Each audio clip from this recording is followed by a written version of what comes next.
Good afternoon, sir. Coordinate. Good afternoon, beta. Good afternoon sir. Coordinate of particle. Good afternoon sir. Right. यदि मैं origin से define करूंगा, ज्यादा detail में नहीं जाऊंगा, वेक्टर के बारे में हम डिस्कस कर चुके हैं।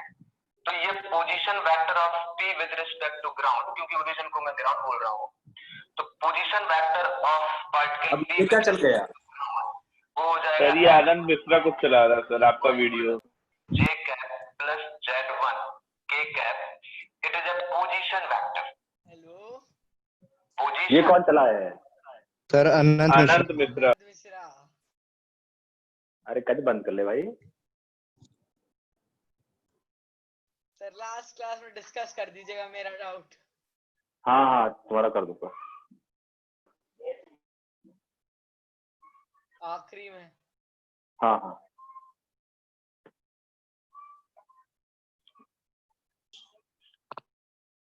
सर हाँ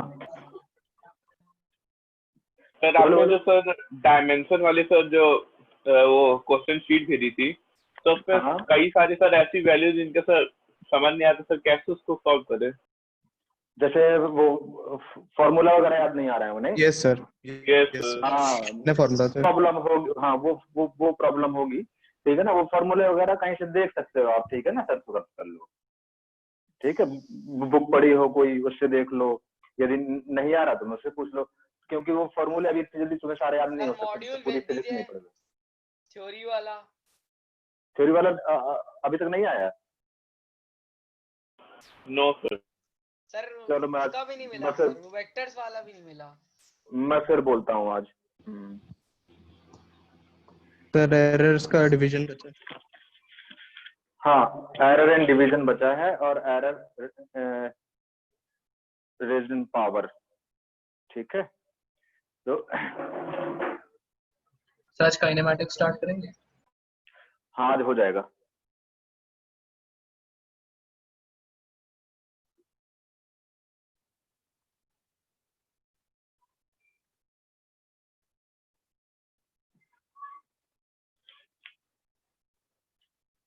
कितने लोग आ गए हैं?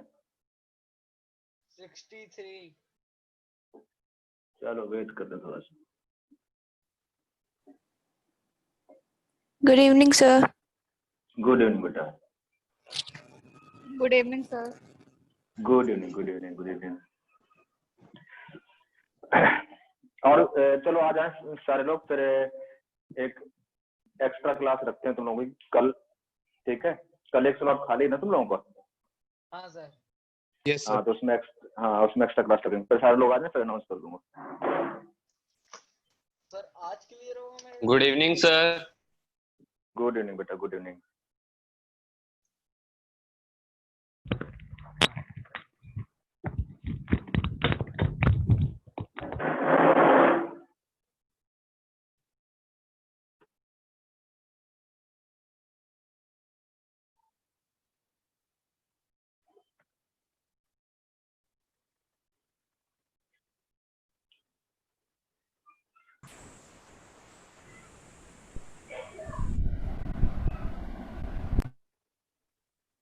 Good evening sir. Good evening बेटा, good evening.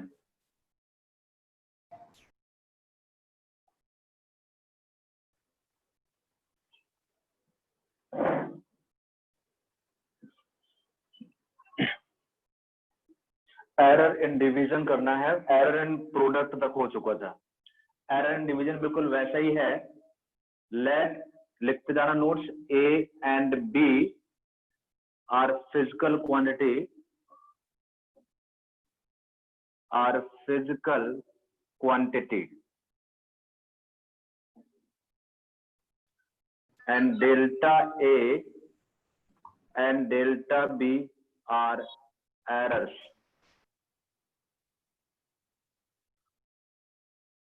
in A and B. X is equal to A by B. Find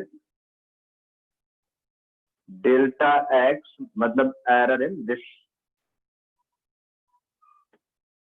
A by B division में, ठीक है। ऐसे ही कुछ कर रहे थे हम प्रोडक्ट में भी, एडिशन में भी, ठीक, ध्यान से सुनना, बिल्कुल सिंपल है, वैसा ही है। तो यहाँ से इंडिविजुअली फिजिकल क्वांटिटीज हमें पता है, A and B are two physical quantities and corresponding errors delta A and delta B are in A and B. The new physical quantity X, which is equal to A by B, it is a new physical quantity. New physical quantity. Physical quantity. इसमें error find करना है हमें। तो यहाँ से x is equal to, x में let say error है delta x, तो x को x plus delta x is equal to a plus minus delta a divide by b plus minus delta b। थोड़ा ध्यान से सुनना, अपने आप बहुत आसान है, वैसा ही है, प्रोसेस सबका एक जैसा ही है। यहाँ से x कॉमन ले लें तो ये 1 plus minus delta x by x मिलेगा, और ऊपर से a कॉमन लें तो ऊपर बचेगा 1 plus minus delta a by a, नीचे b कॉमन लें तो ये बचेगा 1 plus minus delta b by b। इसको और थोड़ा ठीक से लिखूं तो a by b into 1 plus minus delta a by a, और इसको ऊपर ले जाऊंगा तो 1 plus minus delta b by b to the power -1। आपको यहां से दिख रहा होगा x is equal to a by b है, x equal to a by b है, तो यहां से x और ये a by b cancel out हो जाएगा, तो हमारे पास delta x by x, plus minus लिखने की जरूरत नहीं है क्योंकि मुझे पता ही है एरर प्लस माइनस कुछ भी हो सकता है, is equal to 1 plus minus delta a by a into 1 plus minus delta b by b to the power -1। यहाँ तक किसी को कोई कंफ्यूजन नहीं होना चाहिए। यहाँ पे एक इंपॉर्टेंट पॉइंट है, नोट के फॉर्म में लिख लो, ठीक है। ये मैथमेटिक्स में पढ़ोगे, जब मैथमेटिकल एक्सपर्ट सीरीज वगैरह पढ़ोगे, यदि हमारे पास एक मैथमेटिकल फंक्शन 1 प्लस एक्स की पावर n है और x much less than as compare to 1 है, तो इसका जो एक्सटेंशन होता है वो 1 प्लस और जो पावर होता है वो x के साथ मल्टीप्लाई हो जाता है, एन x इसके बराबर, ऑलमोस्ट इसके बराबर लिख सकता हूं। तो ये एक इंपॉर्टेंट मैथमेटिकल रिलेशन है, इसको बाइनोमियल याद, बाइनोमियल एक्सटेंशन, राइट। तो ये आपको याद रखना है, इसको लिख लो और याद करना है इसको। तो ये इस तरीके से हम लिख सकते हैं। अब जैसा कि मेरे पास ये फाइनल एक्सप्रेशन आया है, ये final expression delta x by x is equal to 1 plus minus, सुनते जाना, मौका दूंगा, कुछ समझ में नहीं आएगा तो हम डिस्कस करेंगे, बस ध्यान लगा के सुनना है। Delta b by b to the power -1, और जैसा मुझे पता है पिछली क्लास में भी डिस्कस किया था, डेल्टा b जो एरर होते हैं वो वेरी स्मॉल होते हैं, वेरी स्मॉल। अब ये वेरी स्मॉल है तो डेल्टा b बाई b ये भी वैल्यू लेस देन 1 होगा, मतलब वेरी स्मॉल होगा। तो अब इसमें बाइनोमियल एक्सटेंशन अप्लाई हो सकता है इस पावर वाले में, यही वाला रूल। तो delta x by x is equal to 1 plus minus delta a by a, और ये 1, ये माइनस यहाँ पर मल्टीप्लाई हो जाएगा तो माइनस प्लस कर दूंगा और क्या होगा, ठीक है, उससे फर्क नहीं पड़ने वाला। अब इसको जैसे दो ब्रैकेट को मल्टीप्लाई करते हैं वैसे ही करना है, नया कुछ नहीं करना है हमें। इसको delta x by x is equal to multiply करूं तो 1, पहले 1 को, और यहाँ minus plus delta b by b, फिर दूसरे वाले को मल्टीप्लाई करूं तो plus minus delta a by a, इसको मल्टीप्लाई करूं तो plus minus delta a by a into delta B by B, right. यहाँ पर मुझे पता है delta B by B very small quantity है, डेल्टा ए बाई ए भी वेरी स्मॉल क्वांटिटी है, तो ये दोनों का प्रोडक्ट बहुत ज्यादा स्मॉल होगा, तो अदर टर्म के कंपैरिजन में इसको क्या कर सकता हूँ, नेग्लेक्ट कर सकता हूँ। तो यहाँ से हाँ बोलो, कुछ बोलना है? सर क्लियर नहीं आ रहा। नहीं क्या सर। ये सब वो ब्लर ब्लर आ रहा है? थोड़ा नेट सर बहुत ज्यादा सर। क्या हो नहीं गया सर, ठीक सर। तो आ हो रहा है। गया क्लियर सर। सर क्लियर आ रहा है सर। परफेक्ट है। क्लियर आ रहा है। सर क्लियर है पूरा। ठीक ठीक ठीक, पहले नहीं आ रहा था इसलिए बोल रहा था। हाँ ठीक। यहाँ से हमारे पास ये एक्सप्रेशन आया, जरा चेक कर लो कहीं कुछ हमने कैलकुलेशन मिस्टेक सर वहाँ सर जब x को ab से काटा था वहाँ 1 था एक। हाँ बस यहाँ 1 बचा था, और यहाँ पर भी 1 बचा था, यहाँ भी 1 बचा था, और यहाँ भी 1 बचा था, और ये 1 से ये 1 भी हमें कैंसिल आउट करना रहेगा। तो ultimately delta x by x is equal to मिल गया delta plus minus delta A by A plus minus delta B by b. इसको नेग्लेक्ट कर दिया because it is very small quantity. अब आप गौर से देखो, यहाँ पर भी इसकी 4 पॉसिबिलिटीज हैं। Delta x by x is equal to, दोनों पॉजिटिव ले लें तो delta A by A plus delta B by B, एक पॉसिबिलिटी ये है। दूसरी पॉसिबिलिटी, इसको प्लस ले लें डेल्टा ए बाई ए और इसको नेगेटिव ले लें डेल्टा बी बाई बी। एक पॉसिबिलिटी है इसको नेगेटिव ले लें डेल्टा ए बाई ए, एक पॉसिबिलिटी है इसको पॉजिटिव ले लें डेल्टा बी बाई बी, और एक लास्ट पॉसिबिलिटी है दोनों नेगेटिव ले लें delta A by A plus delta B by B. तो हमें पता है मैक्सिमम कंसीडर करना होता है, तो मैक्सिमम रेंज ये है। मतलब यहाँ से यदि मैं सिंप्लीफाई करूं या मैक्सिमम रेंज की बात करूं तो डेल्टा एक्स बाई एक्स का प्लस माइनस हो जाएगा, और मैक्सिमम रेंज कौन सा, delta A by A plus delta B by B. Agree और नॉट इस एक्सप्रेशन पे? Yes right. यस। अब आपको अच्छे से याद होगा डेल्टा एक्स बाई एक्स क्या है, फ्रैक्शनल एरर, परसेंटेज है। हाँ फ्रैक्शनल, रिलेटिव या फ्रैक्शनल, रिलेटिव और फ्रैक्शनल एरर इन एक्स। अच्छा, इसको 100 से मल्टीप्लाई कर दूंगा तो मुझे मिलेगा परसेंटेज एरर। क्या मिलेगा, परसेंटेज एरर, राइट। तो यहां से लिख लो delta x by x into 100 is equal to, plus minus का मतलब उतना अप एंड डाउन हो सकता है, ठीक है, delta A by A plus delta B by B into x, ठीक है। और x की जगह मैं a बाई बी भी लिख सकता हूं, तो यहां से इसको लिख सकता हूं प्लस माइनस और इंटू 100 किया, सॉरी अच्छा मैंने x क्यों इंटू 100 कर रहा हूं बस। तो ये क्या मिल गया मुझे, परसेंटेज एरर। कोई कंफ्यूजन है, बोल दो। Sir Right. नोट्स नहीं सर।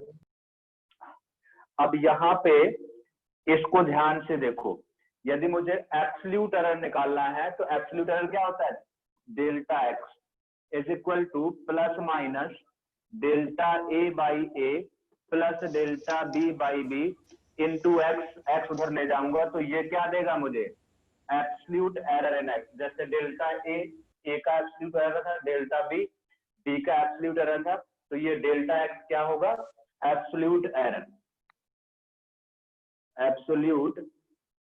Error in x. एक बार सोच लो अच्छे से और फिर मुझे रिप्लाई कर दो। और ये जो आया है ये परसेंटेज एरर है। क्या है, परसेंटेज एरर इन एक्स। किसी भी एक्सप्रेशन में कोई प्रॉब्लम है तो बोल दो अभी। सर नोट में सर थोड़ा ब्लर हो रहा है सर। नोट में लिखा है, नोट में मैंने ब्लर हो रहा है। सर ये वैसे थोड़ा ब्लर क्या सबका ब्लर हो रहा है क्या? अरे मेरे सर अब पास ठीक हो गया। सर वो वेदर ठीक हो बहुत गया। खराब है ना सर। नहीं सर का कैमरा फोकस ठीक है, नोट में देख लो बेटा। नोट में क्या था, 1 + x to the power n।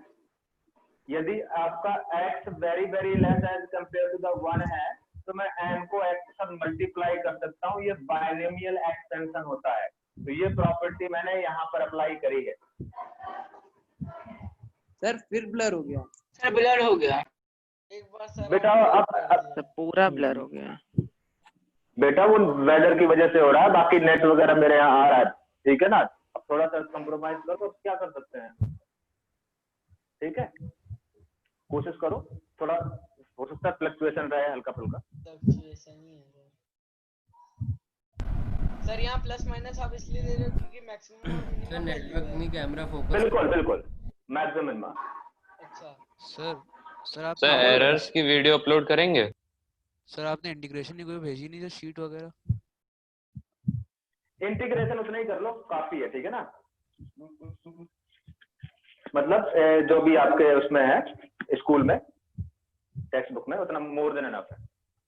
जब हमें जरूरत पड़ेगी वो याद करते रहेंगे, नहीं तो अभी आप परेशान हो जाओगे, ठीक है। इसलिए मैं वो नहीं करना चाह रहा, क्योंकि मैथमेटिक्स में आपको इंटीग्रल कैलकुलस तो पूरा आधी मैथमेटिक्स से 12th की कैलकुलस। सर एरर्स की वीडियो अपलोड करेंगे? एरर की यार जब बनाऊंगा तब कर दूंगा यार। इसका लिख रहा हूँ ना, सारा कर कुछ लिखवा रहा हूँ दीजिएगा। मैं, सारा कुछ तो लिखवा रहा हूँ मैं। हाँ सर, बाद में सर उतना बहुत समझ में ब्लर आ रहा क्लियर। है। अरे सर बैकलॉग इसको एक बार में समझ में नहीं आता है। हाँ कर दूंगा, कोशिश कर दूंगा, ठीक है ना, कर दूंगा।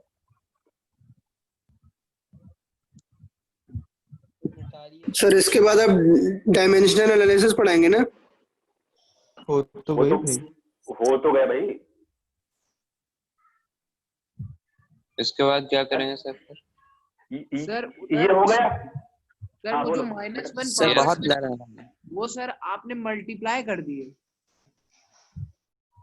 कहाँ मल्टीप्लाई कर दे, कौन सा राइट होता साइड है? सर वो जो -1 आपने नोट वाली प्रॉपर्टी लगाई है।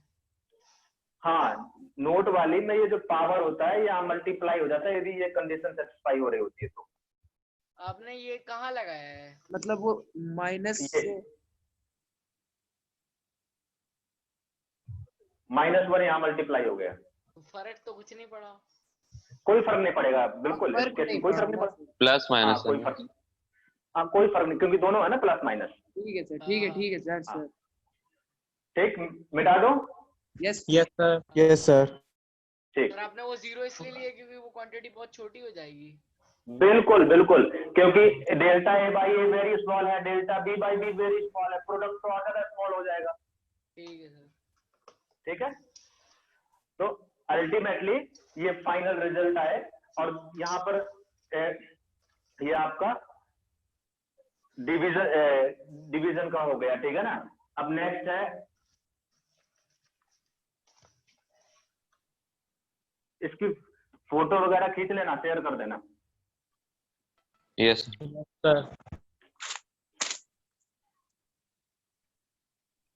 सर इसके बाद कौन सा चैप्टर पढ़ाएंगे? अब बिल्कुल प्योर फिजिक्स स्टार्ट करेंगे, काइनेमैटिक्स। इसमें बहुत टाइम दे दिया है हमने फालतू, बाकी सब सर उसकी आपने एक वीडियो भेजी तो है काइनेमैटिक्स में। हाँ, वो मैंने पहले से ही सिग्निफिकेंट ताकि देख फिगर्स के, की। हाँ सिग्निफिकेंट फिगर आज भेज दिए मैंने। सर वो वाली देख लिए। धीरे आने लगे तो उसमें ये सब का यूज होगा। काइनेमैटिक्स इसलिए भेज दिए ताकि तुम आज वाली क्लास में जब काइनेमैटिक्स स्टार्ट करो तो कंफर्टेबल रहो, इसलिए पहले भेज। देखो यहाँ पर नेक्स्ट है error in product of some power, आवाज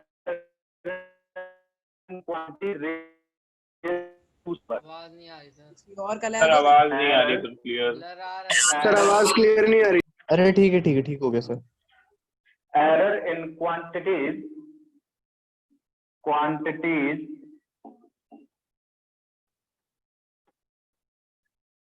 raised some power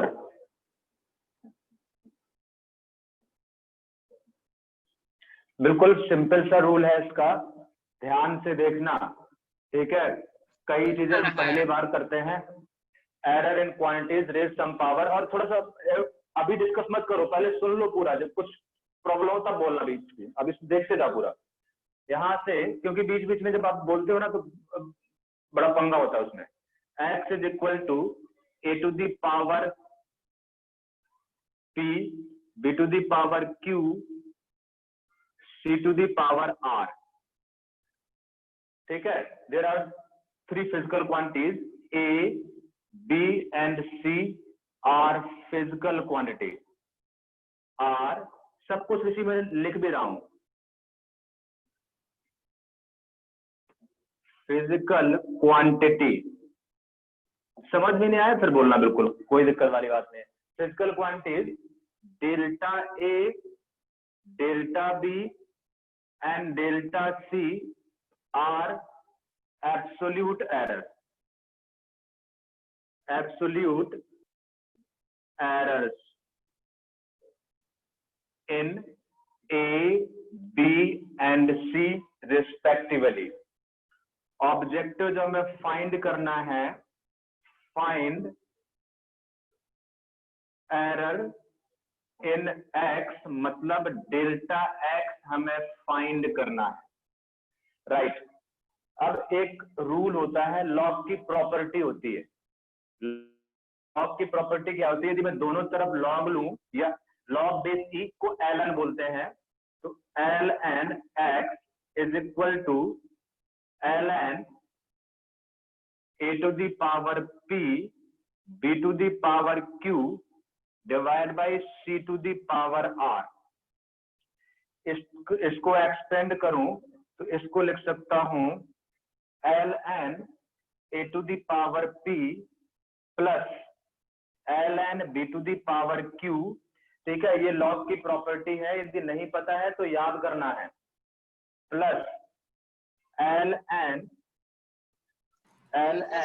c to the minus power minus, हाँ सर ठीक है सर, सेम है। ln c to the power minus r। अब यहां से इसको लिख सकता हूं ln x, बहुत जल्दी बड़बड़ा जाते हो, p ln a plus l, ये q इधर आ जाएगा, ln b प्लस, और ये माइनस आएगा तो माइनस कर देता हूं, माइनस r और ln c। अब इसको डिफरेंशिएट करते हैं तो ये आता है dx बाई x, ये हो जाएगा p वैसे ही है, ln का हो जाएगा da by a, plus q वैसे ही रहेगा, याद भी कर सकते हो, कोई बहुत डिफिकल्ट रिजल्ट नहीं है, d b by b minus r वैसे ही रहेगा dc बाई c, और डिफरेंशिएशन ये वेरी स्मॉल चेंज है, इसी को डेल्टा भी लिख सकता हूं मैं। d वेरी स्मॉल है तो d को क्या लिख सकता हूं, डेल्टा भी, एब्सोल्यूट एरर के फॉर्म में डेल्टा भी लिख सकता हूं d को, क्योंकि अल्टीमेटली d क्या होता है, डिफरेंशियल एलिमेंट, मतलब वेरी स्मॉल चेंज। इसको, हाँ, तो इसको डेल्टा भी लिख सकता हूं, तो इसको लिख सकता हूं delta x by x is equal to p delta a by a plus q delta b by b minus r delta c by c। अब आप खुद इमेजिन करो, ध्यान देना ठीक से, जो डेल्टा a है वो प्लस माइनस a में प्लस माइनस डेल्टा a हो सकता है, प्लस माइनस दोनों हो सकता है, इतने का वेरिएशन। डेल्टा b भी प्लस माइनस कुछ भी हो सकता है, डेल्टा c भी प्लस माइनस कुछ भी हो सकता है, तो ये अल्टीमेटली ऐसे कुछ भी हो सकता है, ये भी प्लस माइनस हो सकता है, तो डेल्टा a बाई a, ये भी प्लस माइनस कुछ भी हो सकता है, तो डेल्टा b बाई b, और ये भी प्लस माइनस कुछ भी हो सकता है, तो डेल्टा c बाई c। और मुझे पता है एरर का मतलब क्या होता है, एक्सट्रीम। एक्सट्रीम कब होगा, जब सारे पॉजिटिव होंगे या सारे नेगेटिव होंगे। तो यहाँ से delta x by x is equal to plus minus क्या हो जाएगा, p delta a by a plus q delta b by b plus delta r delta C by C. तो याद करना बड़ा आसान है इसको, चाहे डिवीजन में हो चाहे मल्टीप्लाई हो रहा हो, यहाँ सब प्लस ही आने वाले हैं। और यही क्या रहेगा, रिलेटिव एरर, रिलेटिव एरर, या इसी को बोलते हैं fractional error, fractional error. Sir आपने ln को सर DA अपॉन A किया है, ln A को। बिल्कुल।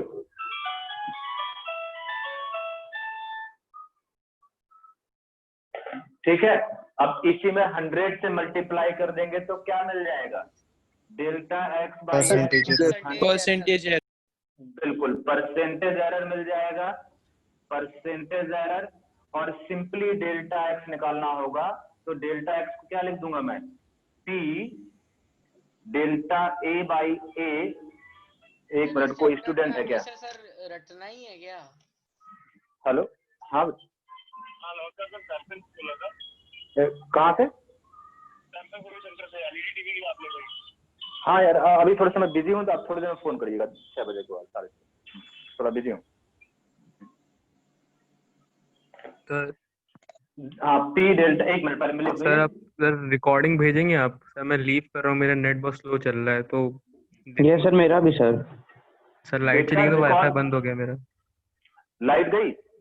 सर वाईफाई मेरा बंद हो गया है, तो इसीलिए सर। बेटा रिकॉर्डिंग नहीं हो रही है ना? हो रही है सर हो रही है। अरे सर दिखा तो रहा है रिकॉर्डिंग हो रही है। वो दिखा रहा है वो, लेकिन आई क्लाउड में सेव नहीं होता है, कर देता हूँ। ये हो जाएगा, स्क्रीनशॉट भेज देना यार कोई। हाँ सर आप मुझे रिकॉर्डिंग अलाउ कर दीजिए, मैं ट्राई करूंगा। राउटर बंद करके ऑन करो, या फिर सिल्वर फॉइल देखो लगा मुझे अलाउ कर दीजिए। इनटू एक्स,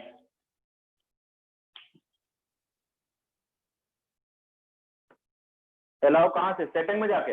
हाँ सर सेटिंग में जाके, सर अर्णव सिंह। सर अपना दूसरा डिवाइस करके उसको अलाउ कर दीजिए ना। मैनेज पार्टिसिपेंट में होगा सर। Manage participants. सर इसका कोई एग्जांपल होगा सर, एग्जांपल? सर ये डेरिवेशन है या ऐसा कोई डेरिवेशन है भाई, फॉर्मूला है? सर पूरा याद करना पड़ेगा। रटना ही तो है, और क्या करना है? अरे नहीं भाई, एंड रिजल्ट याद करो भाई रटने में कोई आसान थोड़ी ना जो रट लोगे। एग्जांपल सर टाइप दे देते याद रहता है। अरे एक मिनट, नाम बताओ। सर अर्णव सिंह। कर रहा है सर अर्णव सिंह XZ012। ठीक है, मैं उसमें परमिशन दे रहा हूँ, ठीक है? Okay sir. अर्णव को होस्ट बना दिया है, तो अब तो हो जाएगा परमिशन। हाँ सर अब तो हो जाएगा सर। हाँ अब हो जाएगा, रिकॉर्डिंग हो जाएगा। हाँ इधर देखो, तो यहाँ से, हाँ बोलो, कोई कंफ्यूजन इसमें? बोलो क्या बोल रहे थे? रटना ही है क्या ये? सर वो कह रहे थे सर कोई एक एग्जांपल दे देते इसका। हाँ एग्जाम्पल कर रहा है ना बेटा, काहे परेशान है? सर ये है क्या, मतलब कोई फॉर्मूला है या डेरिवेशन? अभी बता रहा हूँ सर यही नहीं समझ में आ रहा है क्या ये पूरा? ये कोई मैथमेटिकल एक्सप्रेशन है, सुनना पूरे, अभी एग्जाम्पल सब क्लियर हो जाएगा।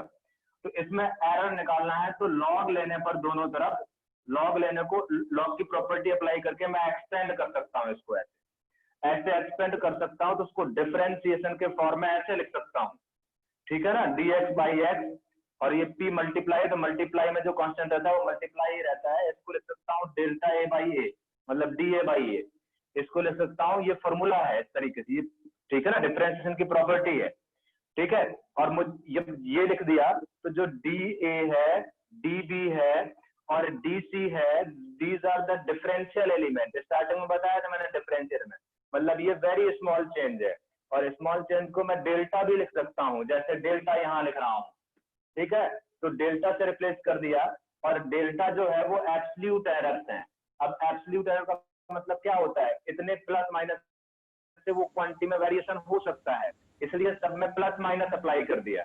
सब में प्लस माइनस अप्लाई किया तो मैक्सिमम पॉसिबल रिलेटिव एरर कितना हो सकता है, जब सारे पॉजिटिव हों, और मिनिमम कब हो सकता है, जब सारे नेगेटिव हों। तो हमें मैक्सिमम रेंज देखनी होती है, जैसे एडिशन में भी मैक्सिमम रेंज देख रहे थे, मल्टीप्लिकेशन में भी मैक्सिमम रेंज देख रहे थे, डिवीजन में भी मैक्सिमम रेंज देख रहे थे, तो यहाँ भी मैक्सिमम रेंज देख रहे थे। तो ये जो डेल्टा एक्स बाई एक्स का एक्सप्रेशन ये आया, तो it is a maximum possible relative error in X या fractional error in X, into 100 से मल्टीप्लाई कर देंगे तो ये हो जाएगा आपका परसेंटेज एरर, और इस एक्स को इधर ले जाऊंगा तो डेल्टा एक्स बचेगा। डेल्टा एक्स क्या है? एब्सोल्यूट एरर है, तो डेल्टा एक्स क्या हो जाएगा? Absolute error.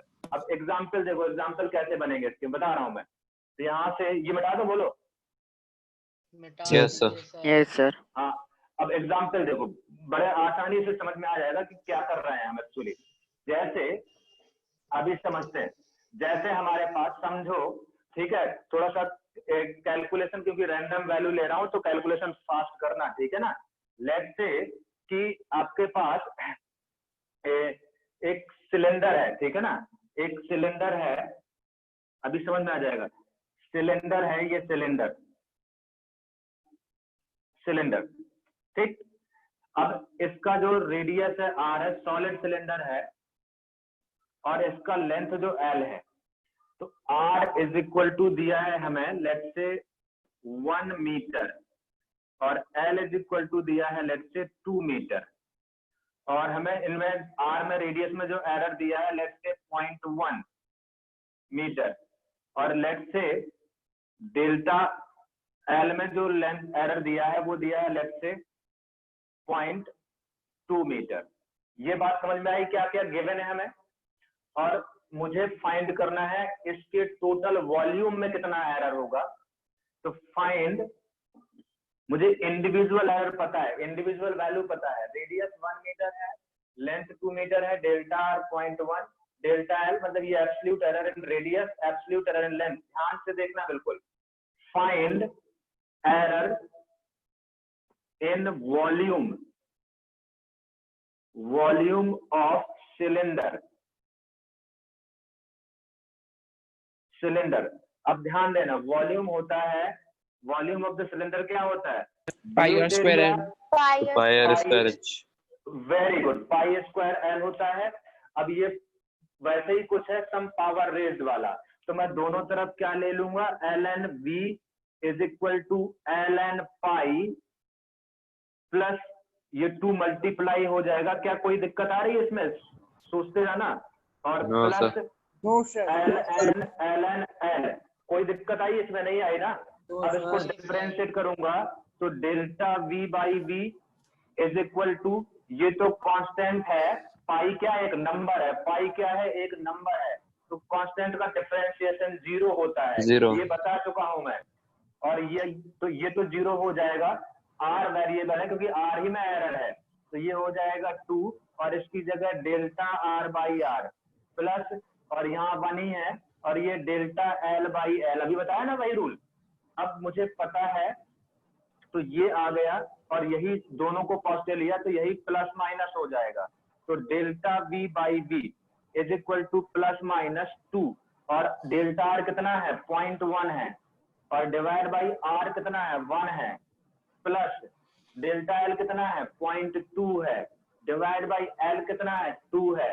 तो यहाँ से मुझे बेटा क्या मिल जाएगा? जल्दी बोलो। यहाँ से मिल जाएगा रिलेटिव एरर। कोई दिक्कत आई किसी को? कोई बताओ जल्दी से।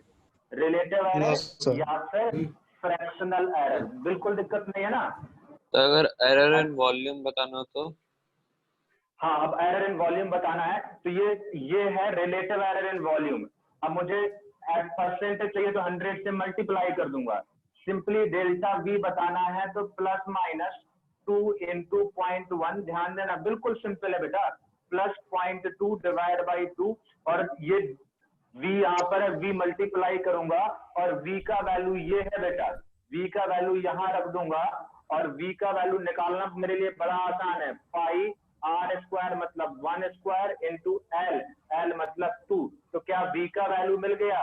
v का वैल्यू यहाँ रख दूंगा तो क्या मुझे डेल्टा v मिल जाएगा? कोई दिक्कत है? बोलो जल्दी से फटाफट। No sir, no sir, no sir. Clear है? सर आपने कांस्टेंट का डिफरेंशिएशन तो लिया है। कांस्टेंट का डिफरेंशिएशन 0 होता है, मैंने बताया था डिफरेंशिएशन। सर ये जो आपने कांस्टेंट एरर का का आंसर लिखा है तो वो हम प्लस माइनस में ही रख के छोड़ देंगे कि पहले प्लस में उसको सॉल्व करेंगे फिर माइनस में करेंगे वैसा? नहीं नहीं, प्लस माइनस करके छोड़ दो, कोई दिक्कत नहीं बेटा। ठीक है, प्लस माइनस ये बताता है इतना मैक्सिमम और इतना मिनिमम। अब ठीक है, अब म्यूट करके रखो और जल्दी जल्दी फटाफट एक एग्जांपल और करो। लेट्स से नेक्स्ट एग्जांपल हमारे पास लेट्स से हमारे पास जैसे मान लें कि resistance is equal to rho L by A होता है। रो है रेजिस्टिविटी, ये है रेजिस्टेंस, ये है रेजिस्टिविटी,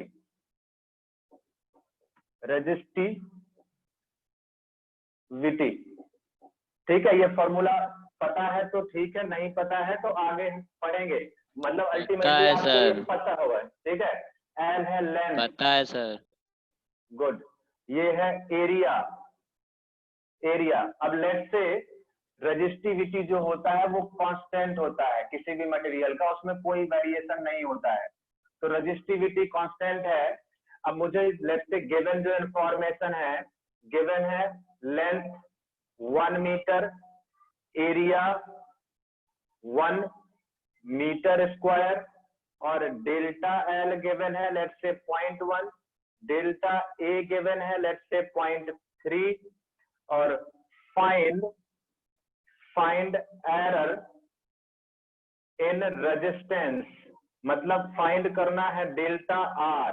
जल्दी से फाइंड करके बताओ फटाफट। एरिया क्या है? एरिया दिया है 1 मीटर स्क्वायर, तो दोनों तरफ एल एन ले लूंगा तो ये डेल्टा आर बाई आर होगा। मुझे पता है डिवीजन वजन में कोई फर्क नहीं पड़ता, सारे प्लस लेते हैं सारे माइनस लेते हैं, तो प्लस माइनस रेजिस्टिविटी का तो 0 हो जाएगा क्योंकि कांस्टेंट है, जैसे यहाँ पाई का कांस्टेंट हो रहा था, और ये हो जाएगा यहाँ पर delta L by L plus delta A by A, क्योंकि चाहे नीचे हो चाहे ऊपर हो कोई फर्क नहीं पड़ता क्योंकि सारे पॉजिटिव लेंगे या सारे नेगेटिव लेंगे। यस और नो, क्या यही एक्सप्रेशन है? Yes sir. Yes sir. Good. Delta R by R plus minus delta L का वैल्यू 0.1 है, एल का वैल्यू 1 है, प्लस इसका 0.3 है, डिवाइड बाई 1 इंटू आर इधर ले जाऊंगा, और आर का वैल्यू है रो एल बाई ए, और रो एल बाई ए मैं निकाल सकता हूँ, रो का वैल्यू भी गिवन होगा। रो का वैल्यू लेट्स से 4 यूनिट है, प्रॉपर ऐसा यूनिट में है, तो रो का वैल्यू, एल का वैल्यू और ए का वैल्यू पता है, तो वो वैल्यू भी सब्स्टिट्यूट कर सकते हैं। यस और no? Yes sir. Yes sir. समझ गए कैसे यूज करना है? क्या आप कंफर्टेबल है? ये कोई एक फिक्स फॉर्मूला नहीं है, आप चेंज कर सकते हो ना अपने एक्सप्रेशन के हिसाब से। हाँ, तो यहाँ से ये बहुत सिंपल सा है, कोई इसमें डिफिकल्टी नहीं है। हाँ, डिफिकल्टी कहाँ आएगी? हो सकता है तुम्हें फॉर्मूले ना पता हो बहुत सारे। सर एक सेकंड रुक जाइए सर। हाँ ठीक है।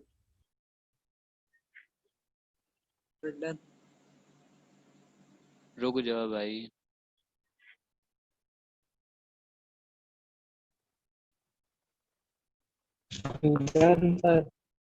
इधर वाला मिटा दूं? Yes yes sir.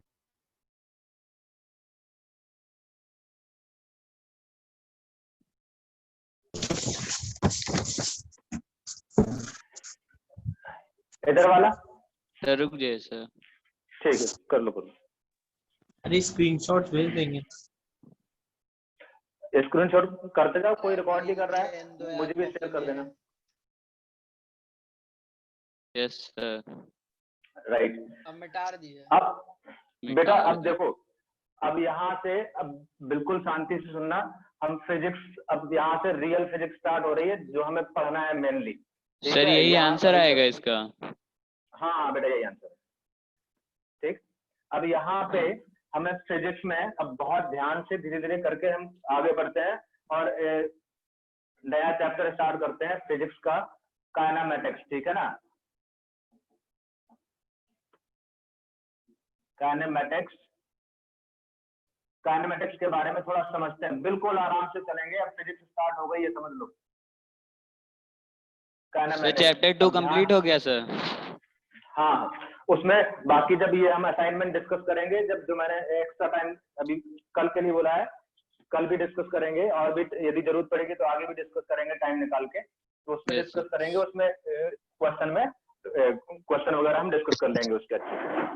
अब काइनेमेटिक्स में जैसा यहाँ से बेसिकली काइनेमेटिक्स के बारे में बात करें तो काइनेमेटिक्स जो है it is a branch of physics in which we deal with. अब बिल्कुल म्यूट करके बैठो, ये माइक बहुत डिस्टर्ब कर रहा है।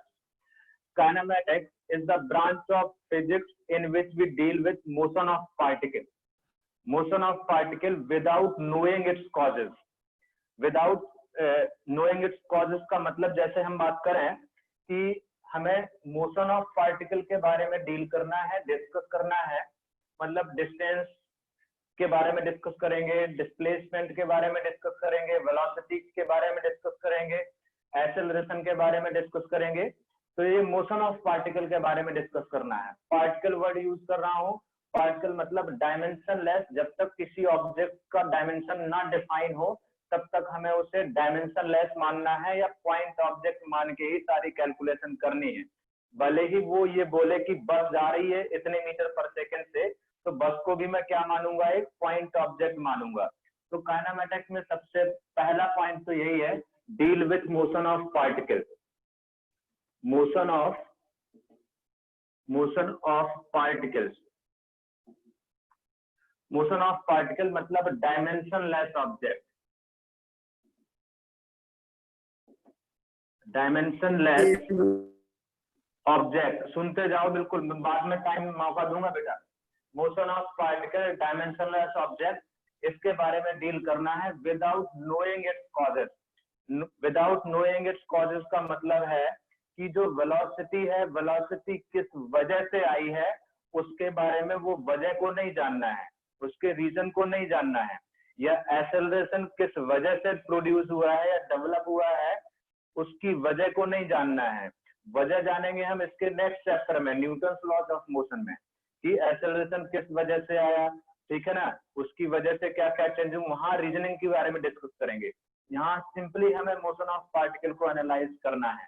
तो kinematics is a branch of physics in which we deal with motion of particle without knowing its causes, without knowing its causes. और मोशन ऑफ पार्टिकल का मतलब है dimensionless object, dimensionless object, right. तो यहाँ पर पहली बात तो यही लिख लो, एक स्टेटमेंट मैं यहाँ पर लिखता भी आता हूँ, आप भी कॉपी करते जाओ।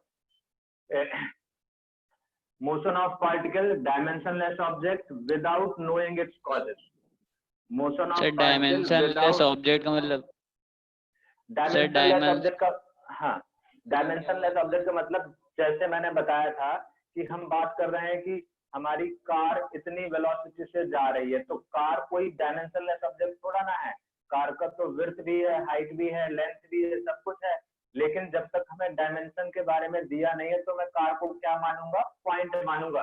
मतलब कार यहाँ से और यहाँ गई, मतलब ये पॉइंट यहाँ से यहाँ तक गया, मतलब कार की डायमेंशन को डिफाइन यदि नहीं किया गया तो क्या मानूंगा, पॉइंट मान के चलूंगा। डायमेंशन लेस ऑब्जेक्ट का मतलब ये है, समझ गए? सर फ्रीज हो रहा है सर। क्या? नहीं सर ठीक तो है, नहीं मेरे में ठीक आ रहा है, सही है, चल रहा आ है गया सर, समझ में आ गया। अब यहाँ से motion of particle without knowing its causes,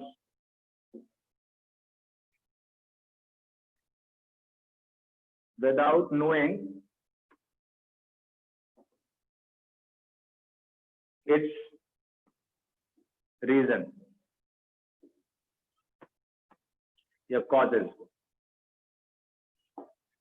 without knowing its causes. अब समझो यहाँ से ठीक से। तो पहले बात, मोशन ऑफ पार्टिकल को डील करना है, डायमेंशन लेस ऑब्जेक्ट को डील करना है विदाउट नोइंग इट्स कॉजेज। ये काइनेमेटिक्स के बारे में, काइनेमेटिक्स ये है बेसिकली।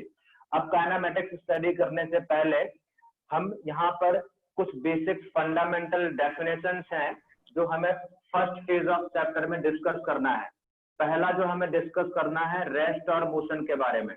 रेस्ट का डेफिनेशन है, रेस्ट को डिफाइन कैसे करेंगे और मोशन को कैसे डिफाइन करेंगे। इसके बाद क्या बेटा? आप पढ़ाइए बीच में तो क्या है? अरे रेस्ट और मोशन के बारे में भी डिफाइन करेंगे। फिर हम डिफाइन करेंगे डिस्टेंस और डिस्प्लेसमेंट के बारे में, डिस्टेंस एंड डिस्प्लेसमेंट के बारे में, डिस्प्लेसमेंट के बारे में। ये फंडामेंटल डेफिनेशन है, यहाँ से पूरे चैप्टर का स्ट्रक्चर तैयार होगा। डिस्टेंस डिस्प्लेसमेंट के बारे में डिस्कस करेंगे, उसके बाद स्टार्ट करेंगे एवरेज स्पीड, एवरेज स्पीड के बारे में डिस्कस करेंगे और एवरेज वेलोसिटी के बारे में डिस्कस करेंगे। वेलोसिटी हमें इस पूरे चैप्टर को एक फ्रेम में तैयार करने के लिए ये चीजें डिस्कस करनी पड़ेंगी, फंडामेंटल बेसिक चीजें हैं। फिर हम डिफाइन करेंगे इंस्टेंटेनियस स्पीड और इंस्टेंटेनियस एक्सेलरेशन, सारा हम डिस्कस करेंगे, don't worry. Instantaneous velocity, sir ये सब आप फिर से बताएं।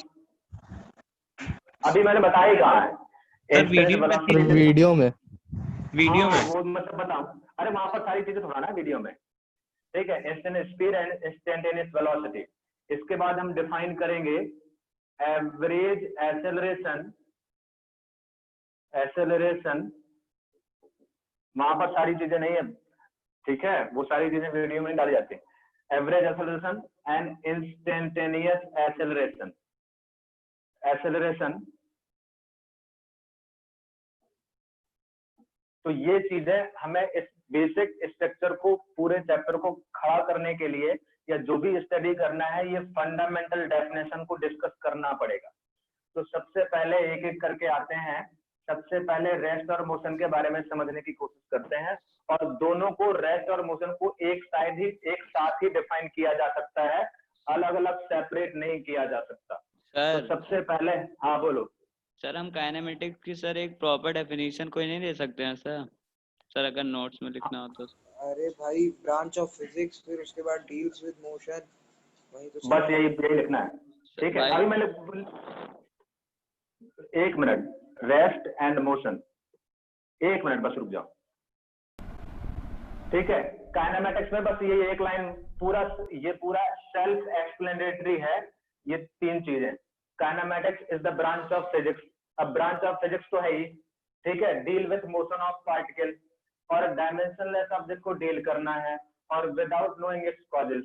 ये तीन लाइनें सेल्फ एक्सप्लेनेटरी है, सारा कुछ इसी में है, ठीक है। तो डील विथ, सेंटेंस बनाना है तो ऐसे लिख लो, in kinematics we will deal with motion of particle, ठीक है, without knowing its causes, like example के तौर पे डिस्टेंस, डिस्प्लेसमेंट, वेलोसिटी, एक्सेलरेशन, और and we will deal with dimensionless object. Sir अभी मेरे वाईफाई में प्रॉब्लम आ गई, तो मैं डिस्कनेक्ट हो गया था, तो रिकॉर्डिंग भी बंद हो गई सर क्योंकि अब मैं होस्ट नहीं हूँ। फिर से ऑन कर देता हूँ, रुको। हाँ सर, फिर से कर दीजिए।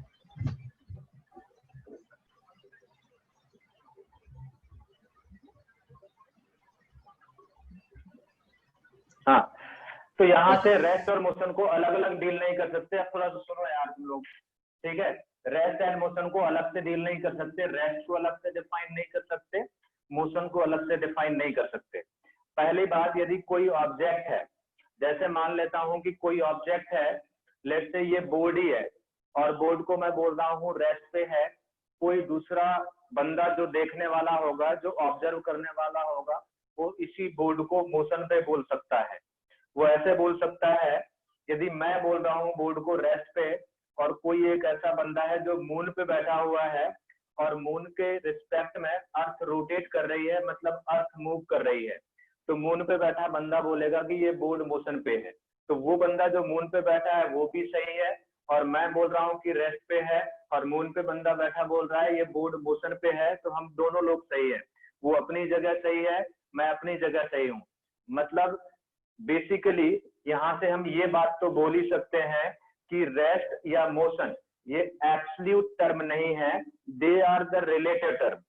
एब्सोल्यूट टर्म नहीं है, रिलेटिव टर्म है, और वो डिपेंड करता है ऑब्जर्वर फ्रेम ऑफ रेफरेंस पे। तो पहली बात तो यहाँ पर एक टर्म आया कि देखने वाला कहाँ पे बैठा हुआ है।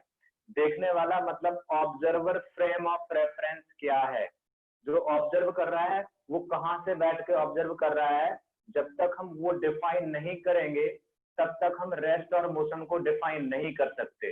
तो पहला इंपॉर्टेंट पॉइंट, भाई दो जगह से हमने ऑब्जर्व किया था इस बोर्ड को, मैं बोल रहा हूं तो मैं बोल रहा हूँ रेस्ट पे, कोई दूसरा बंदा मून पे बैठा हुआ है तो वो बोल रहा है मोशन पे, तो वो अपनी जगह सही है, मैं अपनी जगह सही हूँ।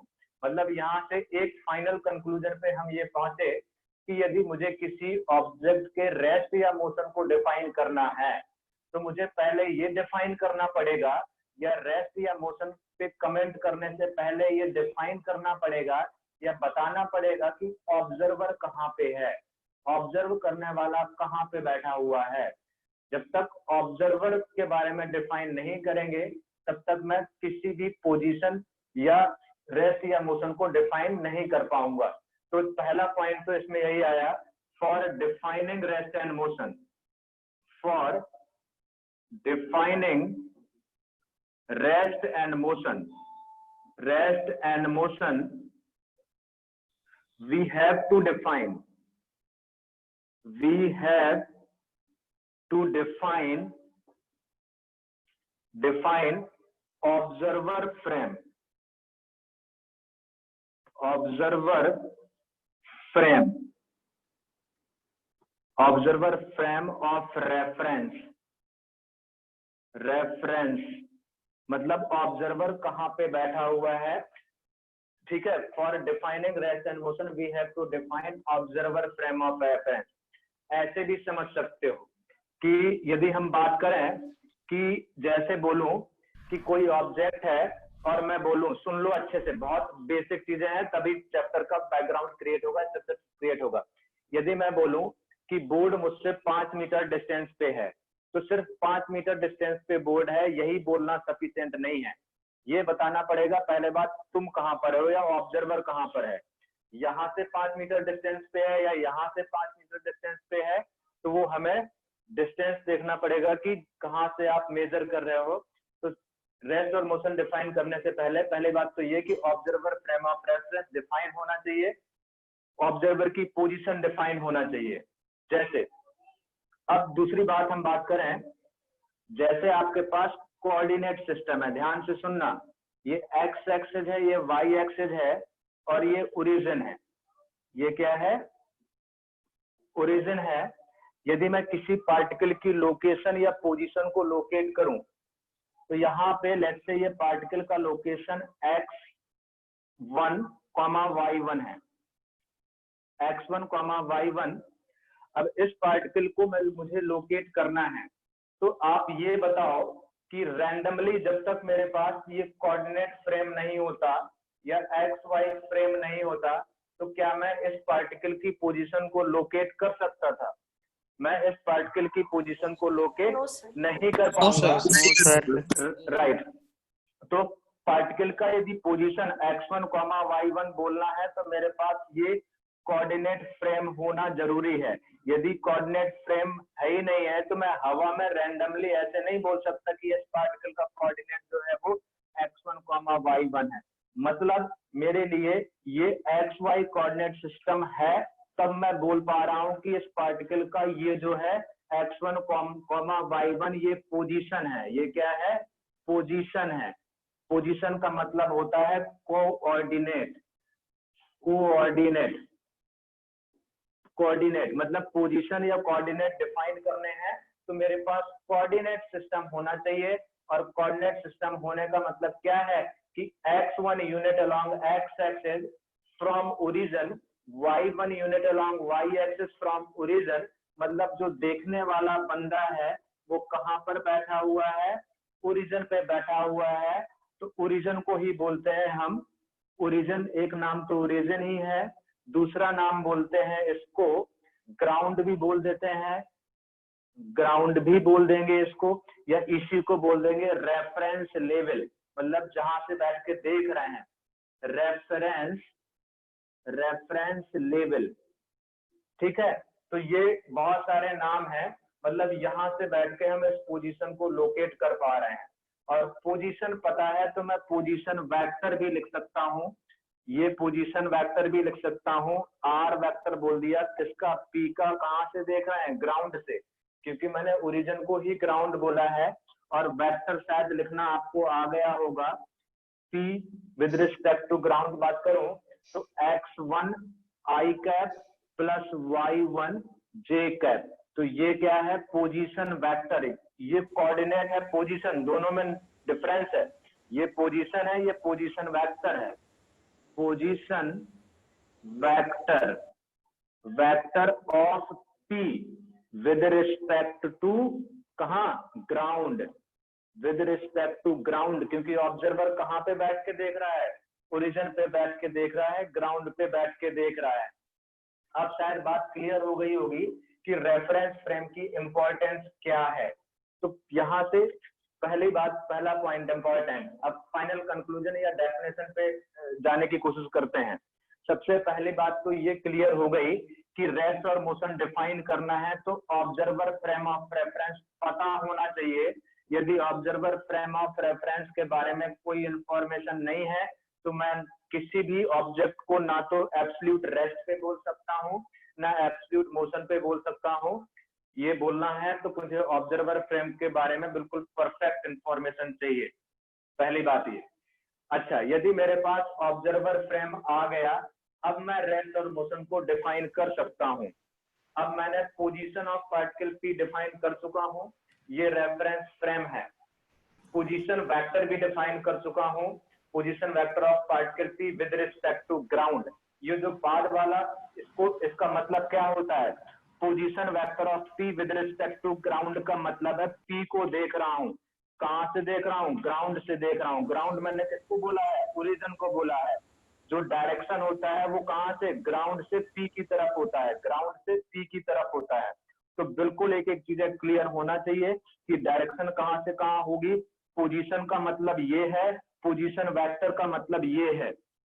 अब यहाँ से रेस्ट को मैं डिफाइन कर रहा हूँ, तो रेस्ट को डिफाइन करूंगा। अब ध्यान से देखना, यदि ये चीजें क्लियर हो गई हैं तो रेस्ट या मोशन आप अपने हिसाब से डेफिनेशन दे सकते हो, परफेक्ट डेफिनेशन दे सकते हो, मेरी हेल्प की जरूरत ही नहीं पड़ेगी। अब तो रेस्ट को डिफाइन करना है तो मैं ऐसे बोलूंगा, if position of particle P, position का मतलब coordinate, if position of particle P और position vector of particle P, मतलब पोजीशन और position vector of particle P is changing with respect to time, changing with respect to time with respect to the observer frame of reference, तो बोलेंगे वो motion पे है।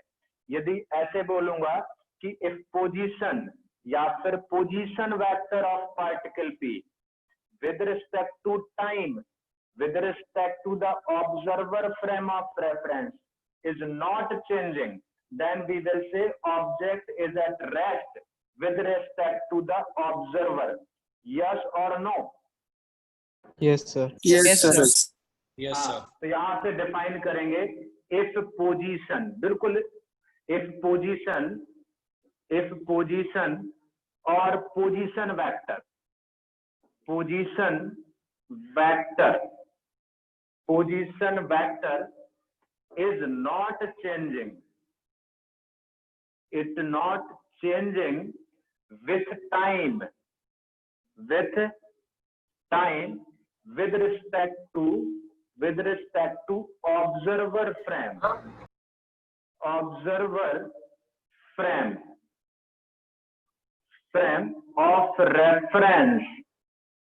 reference, then we will say object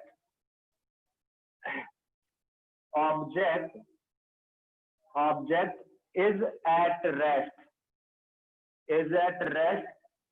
with respect to the observer, with respect to given observer. यार check कर लो, any confusion in this definition? No yes sir. or no? No sir. Very good, very good. तो अब हम यहाँ पर हम define, फिर motion को भी डिफाइन कर सकते हैं। तो मोशन का डेफिनेशन आप खुद लिख सकते हो, अब इसमें कोई कंफ्यूजन नहीं है। मोशन का डेफिनेशन आप खुद लिख सकते हो, इफ पोजीशन और पोजीशन ग्राउंड पे ही होगा, कहीं भी हो सकता है, जहां से भी देख रहा है, वो हम देखेंगे बाद में। अभी इफ पोजीशन और पोजीशन वेक्टर ऑफ पार्टिकल या ऑब्जेक्ट, जो भी बोल रहे हो, इफ पोजीशन और position vector of object is changing with time with respect to the observer,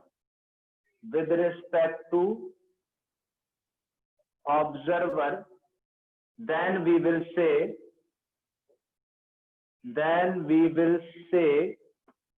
object is in motion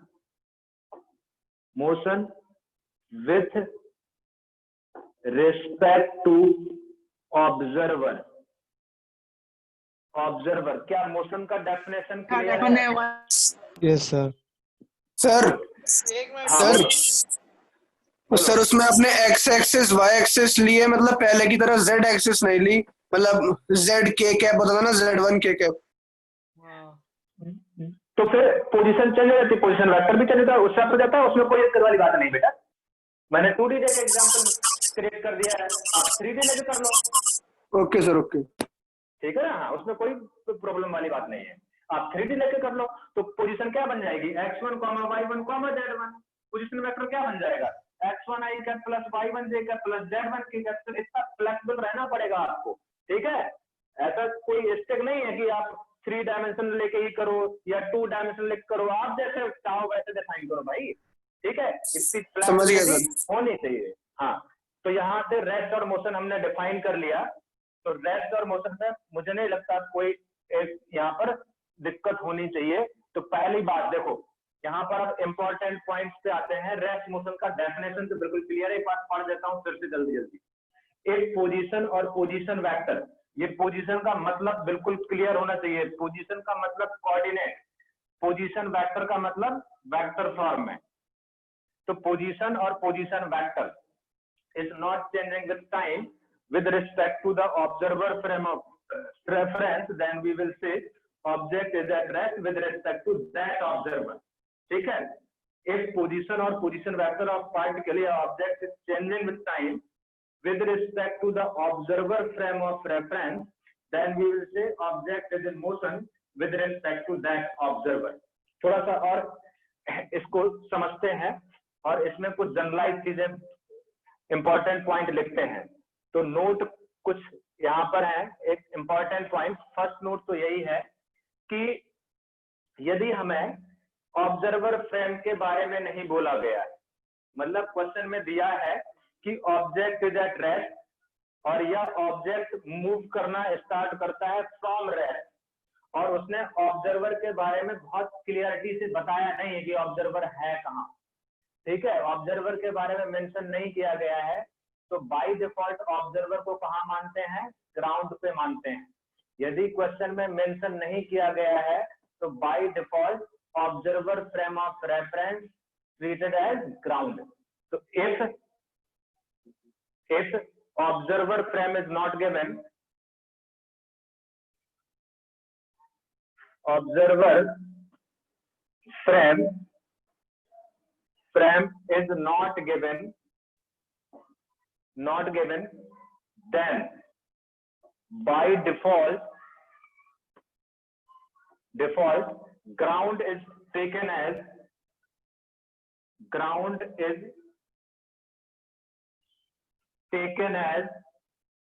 reference frame।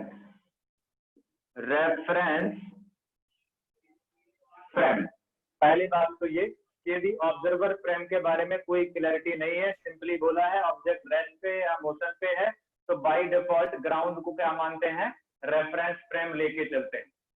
Yes और नो? Yes sir. गुड। अब जैसे मैं बात करूं, एक एग्जांपल और जल्दी से फटाफट कर लेते हैं। यदि ऐसे बोलूं कि एक पार्टिकल है और ये एक्स एक्सिस है, ये वाई एक्सिस है और ये जेड एक्सिस है। इस पार्टिकल पी का जो कोऑर्डिनेट है 2, 3, 4 है। तो ये पोजीशन हो गया, इसमें कोई कंफ्यूजन नहीं होना चाहिए। ये क्या हो जाएगी? पोजीशन। पोजीशन, और ये बोलूंगा मैं position vector of P with respect to ground क्या हो जाएगा? 2i cap plus 3j cap plus 4k cap. ये हो जाएगा पोजीशन वेक्टर। पोजीशन वेक्टर बिल्कुल ठीक है। अब दिमाग को एक्सप्लोर करो, एक स्टिक रहने की जरूरत नहीं है उस पे। यहाँ से ये ऑब्जर्वर है, मतलब यहाँ से बैठ के देख रहा होगा। यदि मैं बात करूं कि t इक्वल टू 0 सेकेंड पे पार्टिकल के पोजीशन 2, 3, 4 है और t इक्वल टू 0 सेकेंड पे, 1 सेकेंड पे, 2 सेकेंड पे, 3 सेकेंड पे and so on. Position of particle 2, 3, 4, then particle rest पे है या फिर मोशन पे है? बोलो। रेस्ट पे है। t is equal to 0, 1, 2, 3 and so on. Particle P 2, 4, 6 and continuously changing. Then rest पे है या मोशन पे है? मोशन पे है। किसके रेस्पेक्ट में? इस ऑब्जर्वर के रेस्पेक्ट में। कोई दूसरा ऑब्जर्वर होगा तो जरूरी नहीं है उसके रेस्पेक्ट में रेस्ट पे या मोशन पे हो। इस ऑब्जर्वर के रेस्पेक्ट में बात कर रहे हैं, तो यदि ये सिचुएशन है तो रेस्ट पे है और ये सिचुएशन है तो मोशन पे है। तो यहाँ पर बहुत, हाँ बोलो बेटा। अगर सर मोशन में है तो सर इसके कोऑर्डिनेट्स चेंज हो जाएंगे आगे बढ़ने पे? बिल्कुल, कोऑर्डिनेट क्यों नहीं चेंज होंगे? मोशन पे होगा तो ठीक है सर। पोजीशन चेंज होगी।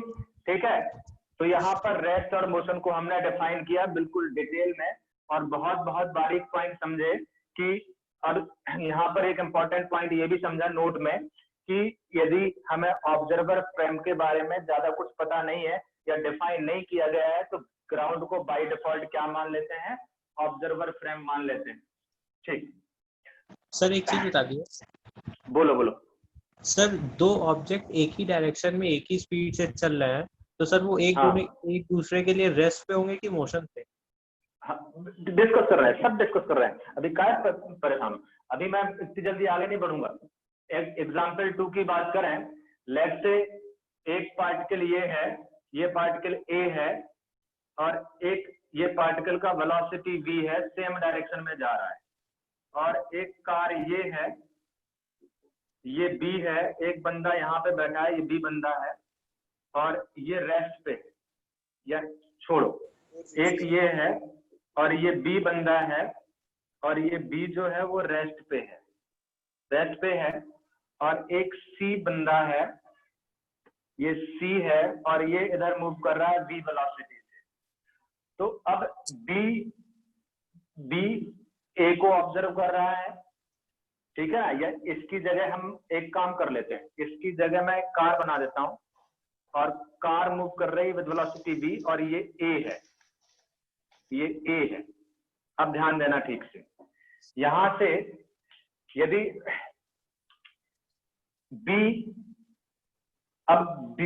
यदि B A को ऑब्जर्व करेगा, B किसको ऑब्जर्व कर रहा है? A को ऑब्जर्व कर रहा है, तो B के रिस्पेक्ट में A रेस्ट पे है या मोशन पे है? मोशन। ठीक है, तो A is in motion with respect to B। कोई कंफ्यूजन नहीं है, राइट? अच्छा, इसका वेलोसिटी भी इधर जा रहा है, C भी इधर जा रहा है, तो C के रिस्पेक्ट में A मोशन पे है कि नहीं है? नहीं सर, अगर सेम स्पीड है तो नहीं है। सेम स्पीड है तो नहीं होगा। सेम वेलोसिटी है, सेम डायरेक्शन, इसलिए नहीं है। यदि अभी इनके बीच का सेपरेशन 5 मीटर है तो कुछ टाइम बाद यदि ये यहाँ पर हो जाएगा तो कुछ टाइम बाद ये यहाँ पर आ जाएगा, तो अभी भी इन दोनों के बीच का सेपरेशन 5 मीटर ही रहेगा। मतलब इन दोनों के आपस में कोई पोजीशन चेंज नहीं हो रही है, आपस में कोई सेपरेशन चेंज नहीं हो रहा है। इसलिए according to C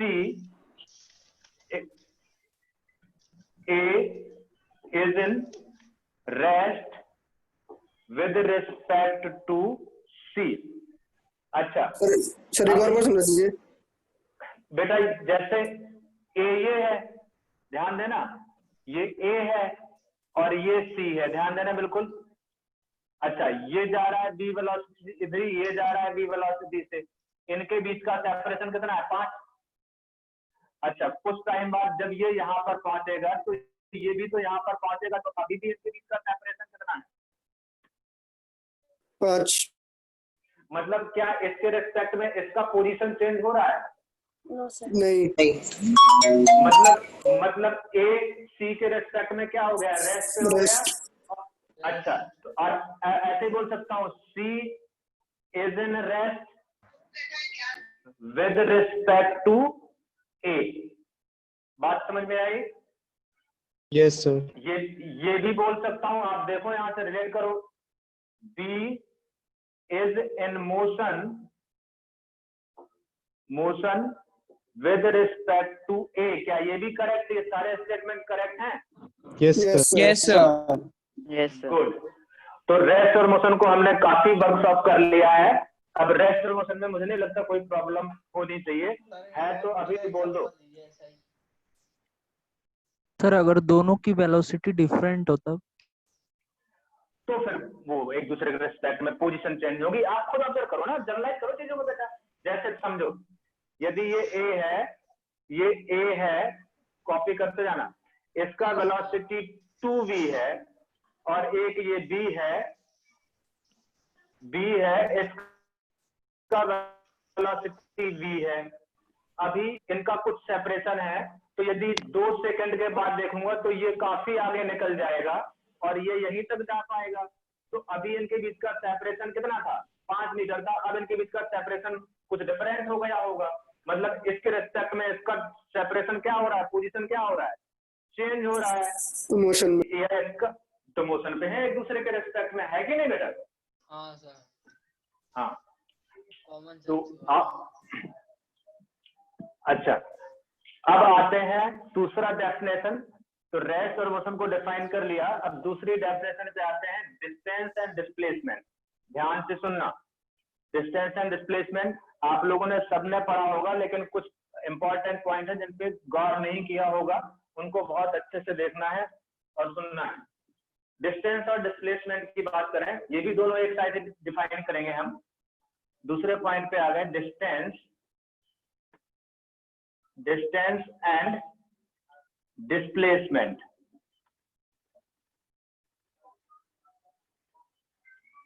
distance and displacement समझते हैं।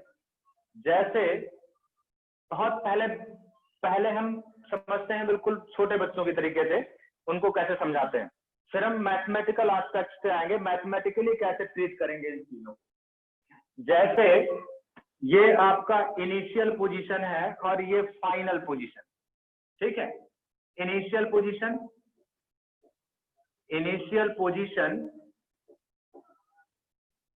और ये फाइनल पोजीशन।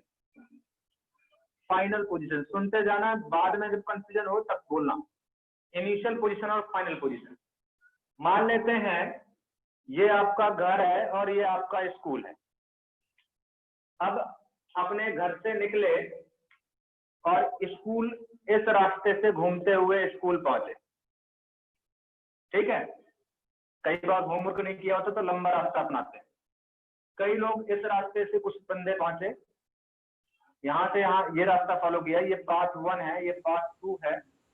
किसी ने बिल्कुल स्ट्रेट वाला शॉर्टेस्ट पाथ फॉलो किया है, पाथ 3। अच्छा, तो जो डिस्टेंस है, डिस्टेंस एक्चुअली उसने किस पाथ को फॉलो किया है, उस पाथ का जो लेंथ होगा उसको डिस्टेंस बोलते हैं। मतलब यदि उसने पाथ 1 को फॉलो करके गया है तो उसका जो लेंथ होगा that will be the distance travelled by the person. यदि उसने पाथ 2 को फॉलो किया है तो पाथ 2 का जो लेंथ होगा that is the distance followed by that object. Path 3 को फॉलो किया है तो वो उसके लिए डिस्टेंस होगा। मतलब बच्चों की लैंग्वेज में बोले तो distance is the actual path length followed by an object. तो पहला पॉइंट निकल के आया distance is the actual path length. Distance is the actual path length followed by an object. Actual path length followed by an object. अच्छा, दूसरी बात, आपके घर से स्कूल तक पहुंचने के बहुत सारे तरीके हो सकते हैं। आप घर से स्कूल गए, 4 बार होते हुए घूम करके आए, ठीक है। आज आपने होमवर्क नहीं किया, पहले आप गए कानपुर और कानपुर से घूमते हुए फिर स्कूल पहुंचे, डिफरेंट पाथ लेंथ हो गया। फिर मन किया चलो अभी मथुरा घूम के आते हैं, तो घर से निकले, मथुरा घूमे और फिर स्कूल पहुंचे, डिफरेंट पाथ हो गया। मतलब यदि यहाँ से कोई फिक्स्ड डायरेक्शन नहीं है, मतलब यहाँ से जा रहा हूँ जैसे घूम करके जा रहा हूँ, यहाँ से जा रहा हूँ, यहाँ से जा रहा हूँ, मतलब कोई एक सेट रूट नहीं है। देयर आर इनफाइनाइट तरीके हैं वहां तक पहुंचने के, आपके स्कूल, घर से स्कूल तक पहुंचने के। मतलब इसमें कोई फिक्स्ड डायरेक्शन हमें फॉलो नहीं करना है। मैं कानपुर घूम के आऊं तो अलग डायरेक्शन, अलग अलग जगह अलग अलग हो जाएगा, मैं किसी दूसरे जगह घूम करके आऊं तो अलग हो जाएगा। मतलब जो डिस्टेंस है वो स्केलर क्वांटिटी है, वेक्टर क्वांटिटी नहीं है। तो it is scalar quantity, it is scalar quantity. तो स्केलर क्वांटिटी। दूसरी बात, पाथ लेंथ की बात कर रहे हैं, और लेंथ के बारे में आप बहुत अच्छे से समझते हो, length can not be negative, ठीक है। तो it's value can not be negative, it's value can not be negative, can not be negative. अच्छा, थर्ड बात पे आते हैं, यदि आपका इनिशियल और फाइनल पोजीशन फिक्स्ड है, मतलब आपका घर और आपका स्कूल फिक्स्ड है, तो आपके घर से स्कूल तक पहुंचने के इनफाइनाइट रास्ते हो सकते हैं। वो आप पर डिपेंड करता है, आपको कितना कम टाइम चाहिए, कितने कम टाइम में पहुंचना है, कितने ज्यादा टाइम में पहुंचना है, ठीक है, वो आपकी मर्जी है। तो there are infinite possibilities of distances between two fixed initial and final position. There are infinite possibilities, there are infinite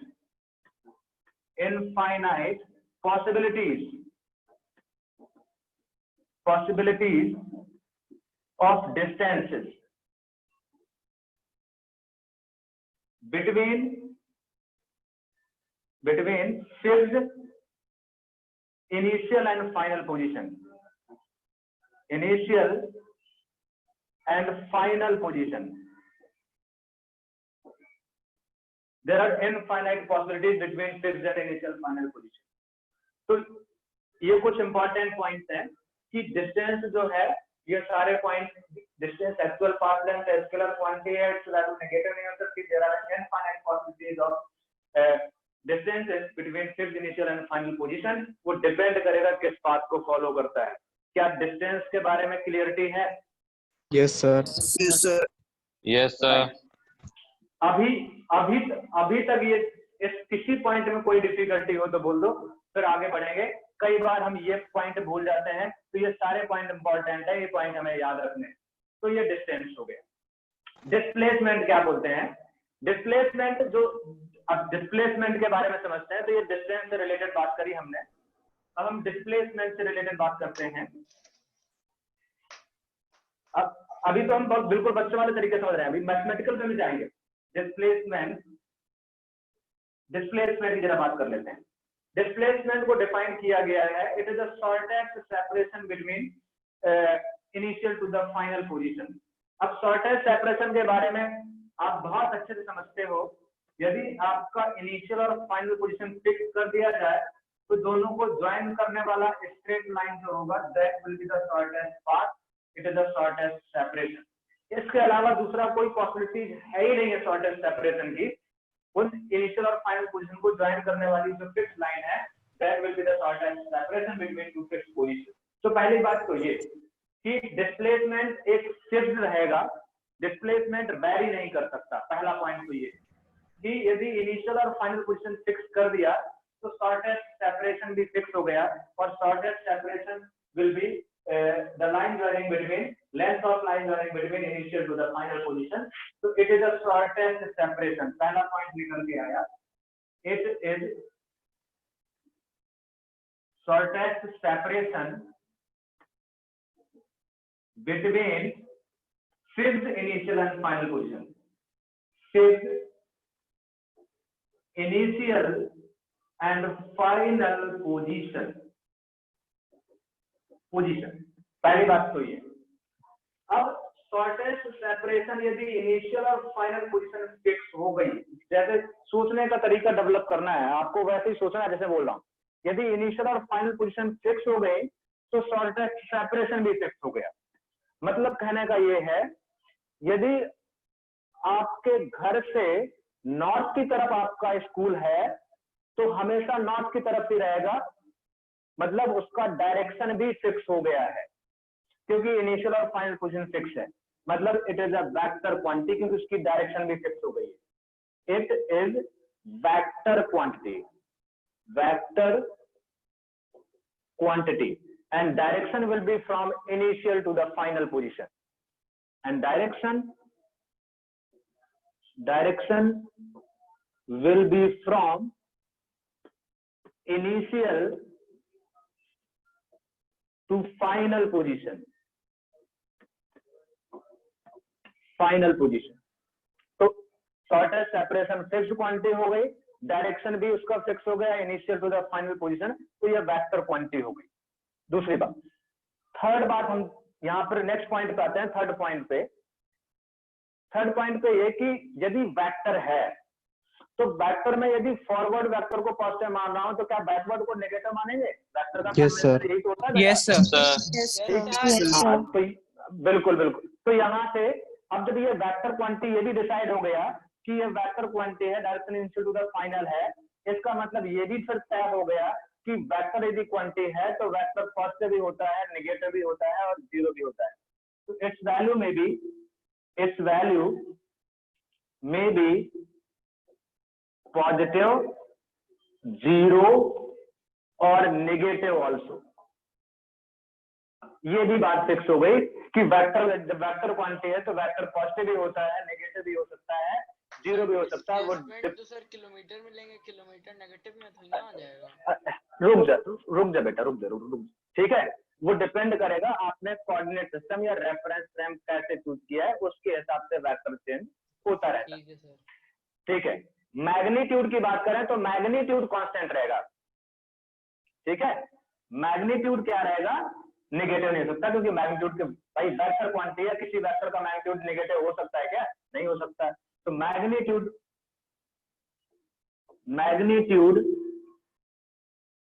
will never be negative. वो तो हमें पता ही है, ये वेक्टर की प्रॉपर्टी ही है कि मैग्नीट्यूड कभी भी नेगेटिव नहीं होता है. और मैग्नीट्यूड किसी वेक्टर का कैसे निकालते हैं उसके बारे में बहुत हमने पढ़ा है वेक्टर में. Root over coefficient of I square plus coefficient of J square plus coefficient of K square. तो magnitude will not be negative, magnitude negative नहीं होगा. अच्छा, तीसरी बात, नेक्स्ट पॉइंट पे पहुंचते हैं. फोर्थ पॉइंट पे कौन से देखना, इनिशियल और फाइनल पोजीशन हमारी फिक्स है. यदि मैंने इसी पाथ को फॉलो किया, पाथ थर्ड को फॉलो किया, तो पाथ थर्ड को फॉलो किया तो पाथ थर्ड का जो पाथ लेंथ होगा वही डिस्टेंस होगा और पाथ थर्ड ही शॉर्टेस्ट पाथ है, तो वही डिस्प्लेसमेंट भी हो जाएगा. यस और no? Yes sir, yes sir. Path two को फॉलो किया तो पाथ टू का जो एक्चुअल पाथ लेंथ होगा that will be equal to the distance traveled by the person or object, but shortest separation तो अभी भी यही है.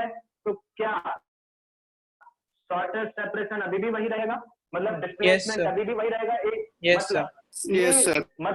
मतलब ये बात तो तय हो गई कि यदि इनिशियल और फाइनल पोजीशन फिक्स्ड है, इनिशियल और फाइनल पोजीशन यदि फिक्स्ड है तो डिस्प्लेसमेंट वेक्टर फिक्स हो गया. डिस्टेंस तो पाथ, ऑब्जेक्ट पाथ कोई भी फॉलो करता रहे, डिस्प्लेसमेंट वेक्टर पे कोई चेंज नहीं आएगा. मतलब एक बात यहाँ पर निकल के ये आई कि नेक्स्ट पॉइंट कि display for any two fixed position displacement vector only has one possibility. So displacement has only one possibility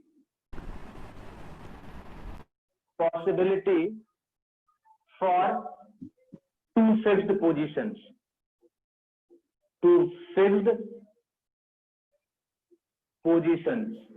Yes or no? एक बार यस सर। थर्ड वाला पॉइंट एक बार रिपीट कर दीजिए, समझा दीजिए। थर्ड, इट्स वैल्यू में B positive, zero और negative also, ये वाला। Yes sir. यदि ये इनिशियल है और ये फाइनल है, तो इधर यदि आई कैप ले रहा हूं तो ये पॉजिटिव वेक्टर हो गया। Yes sir. और यदि इधर जा रहा हूं, ये इनिशियल है, ये फाइनल है, तो नेगेटिव वेक्टर हो गया। Yes sir. Right? Okay sir. Right, ये मतलब है इसका। राइट, और सर तो यहाँ पर हम, हाँ बोलो बेटा, बोलो। और सर जीरो जहां से गए वहीं लौट के आ गए, तो इनिशियल और फाइनल पोजीशन दोनों क्या हो गई? सेम हो गई। Okay sir. सर आखिरी बता दीजिए, आखिरी पॉइंट है। Sir fifth point, only one possibility of two fixed position. बेटा चाहे ये पाथ फॉलो करूं, चाहे ये पाथ फॉलो करूं, चाहे ये पाथ, डिस्प्लेसमेंट वेक्टर तो यही रहेगा। ठीक है सर। ठीक, अच्छा। अब यहाँ पर एक कॉमन पॉइंट दोनों के लिए है कि मैग्नीट्यूड। सर हाँ बोलो बेटा। सर एक चीज ये बताइए कि अगर कोई पाथ जो है सर्कुलर है, तो उसका जो डिस्प्लेसमेंट होगा वो उसका डायमीटर होगा, या फिर वो सर्कुलर पाथ खुद में उसका डिस्प्लेसमेंट होगा? सर्कुलर जीरो होगा, तो डिस्प्लेसमेंट जीरो होगा। तो जीरो होगा सर। टेंजेंट्स होते हैं ना, डायरेक्शन। यदि वहीं से वहीं आ गया तो जीरो। जहाँ से चले वहीं पे। सेमी सर्कल में डायमीटर होगा। हाँ, अभी डिस्कस करेंगे सर। हाँ, सेमी सर्कल में डायमीटर, गुड। तो magnitude of displacement will be less than और इक्वल टू डिस्टेंस। क्या ये स्टेटमेंट बोल सकता हूँ? सबने पढ़ा है। Yes sir. Magnitude of displacement less than और इक्वल टू डिस्प्लेसमेंट। तो ये हमने थ्योरेटिकली एनालाइज किया। जरा मैथमेटिकली भी इस चीज को एनालाइज करते हैं, डिस्टेंस और डिस्प्लेसमेंट को। यदि ये कॉपी कर लिया हो तो रब कर दूं, बोलो। Yes sir. गुड। अब मैथमेटिकल एनालिसिस गौर से सुनना, ठीक है, क्योंकि हमें मैथमेटिकली ही डील करना है। ऐसे तो पॉइंट के फॉर्म में सब कोई रख सकता है, हमें मैथमेटिकली क्वेश्चन सॉल्विंग करनी है। ठीक है, तो मैथमेटिकली कैसे डील करते हैं डिस्टेंस डिस्प्लेसमेंट को, उसको गौर से समझना। सर यही सब तो आपने वीडियो में भी बताया था। हाँ, सब बताया है। एग्जाम्पल भी करेंगे ना, एग्जाम्पल मैंने कुछ नहीं दिए। Yes sir, example. हाँ, एग्जाम्पल नहीं दिया, इतना एग्जाम्पल लेके एलोबरेट भी नहीं किया, वहां टू द पॉइंट बताया। अब यहाँ पर हम बात करें mathematical analysis of distance and displacement. अब कोऑर्डिनेट सिस्टम से समझते हैं। ये आपका एक्स एक्सिस है, ये वाई एक्सिस है और जेड एक्सिस है। और शायद अभी तक थ्योरेटिकल पॉइंट थे और ज्यादातर पॉइंट आप पढ़ते आ रहे हो पहले से, इसलिए अभी तक ज्यादा कंसंट्रेशन, कम कंसंट्रेशन में भी काम चल जाता। अब यहाँ पर मैथमेटिकल एनालिसिस में पूरा दिमाग यहीं पर कंसंट्रेट करके रखना और पूरा सुनना। उसके बाद कोई कंफ्यूजन हम डिस्कस करेंगे। ओरिजिन को ही बोलते हैं ग्राउंड, समझा चुका हूं। ग्राउंड एक पार्टिकल पोजीशन ये है आई, और इसके कोऑर्डिनेट है x1, y1, z1, और ये f है x2,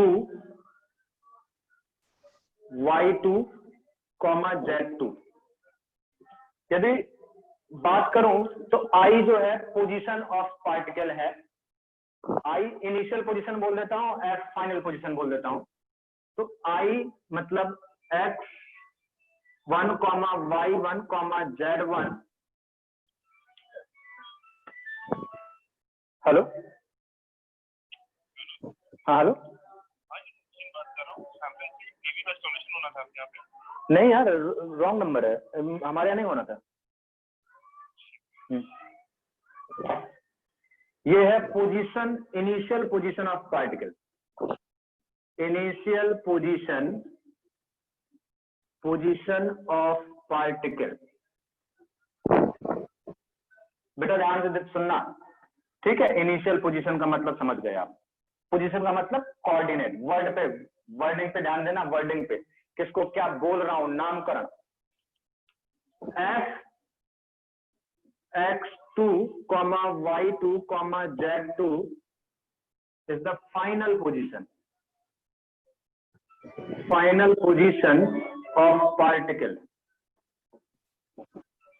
एक मिनट रुको यार, ये बहुत परेशान कर रहा कोई। हेलो, हाँ हाँ,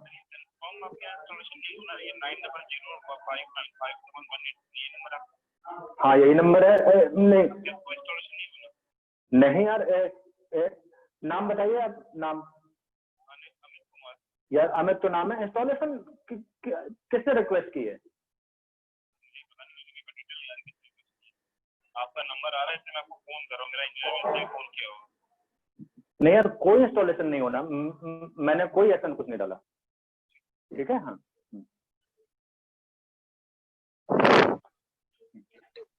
ये एफ फाइनल पोजीशन है। अच्छा, पोजीशन वेक्टर के फॉर्म में लिखूं तो ये हो जाएगा position vector of I with respect to ground, ठीक है। और ये हो जाएगा position vector of F with respect to ground. तब पोजीशन का मतलब ये हो गया, वेक्टर फॉर्म में लिखूं position vector of I with respect to ground x1 i cap, y1 j cap plus z1 k cap.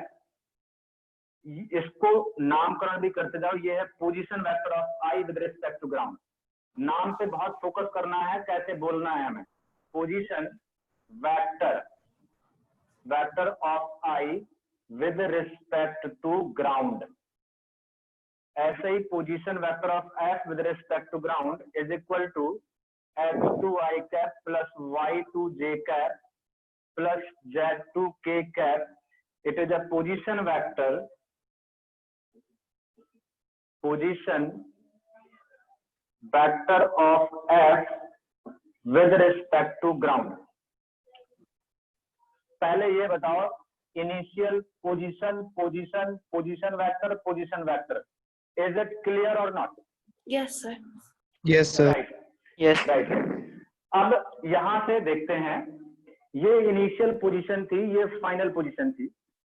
ये जो वेक्टर है, आई को देख रहा हूं ग्राउंड से बैठ के, तो डायरेक्शन ग्राउंड से आई की तरफ।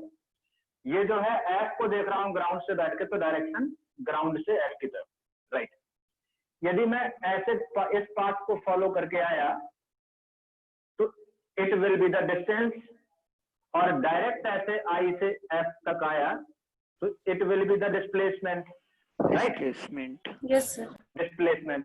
आप जरा गौर से देखो, डिस्प्लेसमेंट, मैं आई को ओ से बैठ के देख रहा था, तो ऑब्जर्वर को मैंने ओ पे बैठाया था और आई को देख रहा था डायरेक्शन ये, समझा बात को?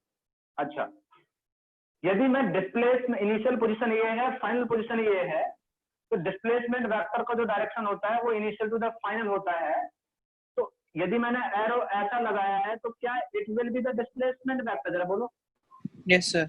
Yes sir. अच्छा, yes sir. Good, it will be the displacement vector. फिर और थोड़ा सा मेहनत करते हैं।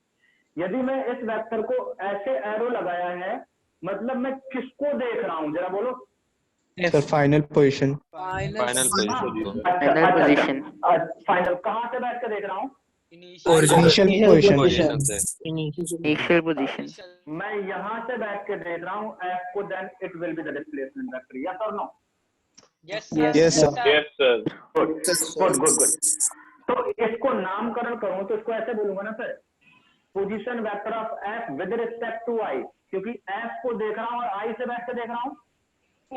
Yes sir. तो फिर यहां से R F I, it will be the position vector position, इसको ऐसे दो नाम दे सकता हूँ, पोजीशन वेक्टर। नाम पे ध्यान देना, कैसे नामकरण कर रहा हूँ, कैसे देख रहा हूँ चीजों को। Position vector of F with respect to I, with of F with respect to I, yes और नो? Yes sir. अच्छा, दूसरा नाम ध्यान देना, it is a displacement vector. Displacement vector because I is the initial position and F is the final position, yes or no? Yes sir. Very good, very good, very good. अब जरा देखो, गौर से देखो, ये O है, ये I है और ये F है। ये वेक्टर, ये वेक्टर, इस वेक्टर का हेड इस वेक्टर की टेल से ज्वाइन है और ये फ्री टेल है, ये फ्री हेड है, तो ये वेक्टर है। अब मैं ट्रायंगल लॉ, ट्रायंगल लॉ, हाँ, triangle law of vector addition apply करूं तो triangle law of vector addition से किन दो वेक्टर का सम कौन सा थर्ड वेक्टर है, जल्दी बताओ। Sir R I G plus R I equals to R F G. R F G, क्या सही लिखा है मैंने? हाँ सर, सही लिखा है। Yes sir. Very good. आज मुझे भी थोड़ा इंटरेस्ट आ रहा है क्योंकि तुम लोग रिस्पॉन्ड कर रहे हो। तो ये ट्रायंगल लॉ से ये वेक्टर एडिशन होगा। मेरे पास initial position vector with respect to ground का वैल्यू पता है और final position vector with respect to ground का वैल्यू भी पता है मुझे। क्या मैं डिस्प्लेसमेंट वेक्टर या position vector of F with respect to I निकाल सकता हूँ कि नहीं निकाल सकता? Yes is equal to minus I with respect to ground. इसको वैल्यू सब्स्टिट्यूट करें तो यहाँ से मुझे मिल जाएगा is equal to x2 minus x1 I cap y2 minus y1 y2 minus y1 अरे आ ही जाएगा 2 minus z1 k cap। तो ये मुझे मिल गया डिस्प्लेसमेंट वेक्टर या position vector of f with respect to ground. तो यहाँ से मुझे ये वेक्टर फॉर्म मिल गया। मैं मैग्नीट्यूड भी निकाल सकता हूँ। तो मैग्नीट्यूड सर एक बार वो ऊपर वाली रिलेशन फिर से बता दीजिए। ये वाला हाँ, ये ट्रायंगल लॉ बोलता है। ट्रायंगल लॉ में ये तो वेक्टर ये है, इसकी टेल से कंबाइन है, तो इन दो का सम ये होगा। ये ट्रायंगल लॉ है वेक्टर में, ठीक है। हाँ, आगे तो यहाँ से मैग्नीट्यूड निकालूं तो रूट ओवर हो जाएगा x2 minus x1 square plus y2 minus y1 square plus z2 minus z1 square. It is a magnitude of displacement. Magnitude of displacement. Magnitude of displacement. तो यहाँ से हमने complete analysis of displacement vector कर ली। Vector form में लिखना है तो कैसे लिखेंगे? और यहाँ से एक बात और तय हो गई। देखो यहाँ से यदि मैं देखना गौर से सोचने का तरीका है। मैं F को देख रहा हूँ ग्राउंड से बैठ के, then it will be the position vector of F with respect to ground, yes और no? Yes sir. Yes sir. अच्छा, अब ऑब्जर्वर यहाँ बैठ के F को देख रहा है तो ये है position vector of F with respect to Y। ये है पोजीशन वेक्टर, मतलब अब ऑब्जर्वर जब यहाँ से F को देख रहा था तो ये वेक्टर था पोजीशन वेक्टर F का, और यहाँ से बैठ के देख रहा है तो it is a position vector of F with respect to Y। मतलब ऑब्जर्वर अपना पोजीशन चेंज कर देगा तो पोजीशन वेक्टर भी क्या हो जाएगा? चेंज हो जाएगा। तो यहाँ से important point, if observer change its position then position vector will also change. मतलब पोजीशन वेक्टर क्या है? फ्रेम डिपेंडेंट क्वांटिटी है। तो पोजीशन या फिर position vector are frame dependent quantity. Frame dependent quantity. Frame बदला तो वो भी बदल जाएंगे। फ्रेम मतलब ऑब्जर्वर ने अपनी पोजीशन बदल दी तो पोजीशन वेक्टर भी क्या हो जाएगा? चेंज हो जाएगा। यहाँ से बिल्कुल क्लियर है। तो हमने अभी रेस्ट और मोशन को डिस्कस किया और रेस्ट और मोशन में देखा कि रेस्ट और मोशन भी फ्रेम डिपेंडेंट है, ऑब्जर्वर फ्रेम पे डिपेंड करते हैं। डिस्टेंस एंड डिस्प्लेसमेंट के बारे में भी डिस्कस किया, वो सारी चीजें डिस्कस करें। यहाँ पर मैथमेटिकल एनालिसिस ऑफ डिस्प्लेसमेंट। अब बता दो यहाँ से डिस्टेंस और डिस्प्लेसमेंट में कोई कंफ्यूजन है तो थोड़ा सा और प्रैक्टिस कर लो। क्लियर है सर। यस सर क्लियर है। क्लियर हो गया। गुड। सर इसे याद करना पड़ेगा। क्या बेटा? सर इसे याद करना पड़ेगा। समझना क्या काम कर रहे हो? सर एक बार वो डिक्टेट कर दीजिए। सर नीचे जो नहीं रिलेशन होगा। नहीं, नीचे जो रिलेशन लिखी है। बस हाँ वो ये इसको देखो, ये लिख पा रहे हो? याद करने का तरीका देखो यहाँ से। मुझे f with respect to i चाहिए ना, तो f with respect to ground, minus i with respect to ground, ये याद रखो। याद करने का तरीका आ चुका है सर, समझने ठीक होता है। सर डिक्टेट कर दीजिए, ब्लर आ रहा है। सर मेरा वाला हाँ टॉपिक पढ़ा दीजिए जरा। हाँ बोलो बेटा। क्वाड्रेटिक फंक्शंस वाला ग्राफ्स। अरे रुक जा, वो तेरा मैं करा दूंगा पहले, अभी ये तो हो जाए, मैं तेरा करा दूंगा, डोंट वरी। हाँ इसमें सर रिलेशन डिक्टेट कर दीजिए, ब्लर आ रही है। कौन सा वाला बेटा? ये जो हाँ नहीं नीचे वाला पोजीशन नीचे। वेक्टर ऑफ, ये कुछ नहीं है। हाँ। ये position vector of f with respect to ground है, ये वेक्टर लिखा हुआ है मेरे पास ये। ठीक है। और position vector of i with respect to ground है, ये लिखा हुआ है। इनकी वैल्यू सब्स्टिट्यूट कर दिए हैं और i वाले टर्म एक साथ अरेंज कर लिए हैं, j वाले एक साथ अरेंज कर लिए हैं, k वाले एक साथ अरेंज कर लिए हैं। तो मेरे पास आ गया है position vector of f with respect to i is equal to x2 minus x1 i cap plus y2 minus y1 j cap plus z2 minus z1 k cap। ठीक है बेटा? हो गया सर। अच्छा, अब इसमें एक आध एग्जाम्पल करते हैं, बहुत सिंपल से एग्जाम्पल चलते हैं, बहुत सिंपल एग्जाम्पल। ठीक है? जैसे सर छोड़ेंगे हाँ, सर बोलो एक बेटा। तुम यार मेरा यार सर अभी सर वो वाली क्लास भी करनी, केमिस्ट्री वाली। रुक जाओ भाई, थोड़ी देर और रुक जाओ। पढ़ाइए अभी रुक जाए यार, अभी थोड़ा तो एग्जाम्पल तो कर लें थोड़ा। मेरे डाउट क्लियर हो जाने दो यार। तेरा अब देखो, तुझे डाउट चाहिए तो वो 15 मिनट का गैप है, उसमें एक्स्ट्रा बैठना पड़ेगा तुझे। हम आप बैठ भी कर रहा है, मेरे को कोई दिक्कत नहीं है, मेरे को बस ठीक है। नहीं है। अब यहाँ से फर्स्ट एग्जाम्पल लेते हैं, बहुत इनिशियल एग्जाम्पल चलते हैं। जैसे पहली बात, यहीं पर कुछ इंपॉर्टेंट पॉइंट भी डिस्कस करेंगे और एग्जाम्पल का जो डिफिकल्टी लेवल है हम धीरे धीरे बढ़ाएंगे। और दूसरी बात कि यहाँ पे हमें अप्रोच को समझना है कि क्वेश्चन कैसे अप्रोच करना है, क्योंकि क्वेश्चन सॉल्विंग ही हमें मेनली सीखना है। थ्योरी तो हम पढ़ लेते हैं कैसे भी करके और कहीं से ही पढ़ लेते हैं। जैसे मान लेते हैं object moves 5 meter towards north,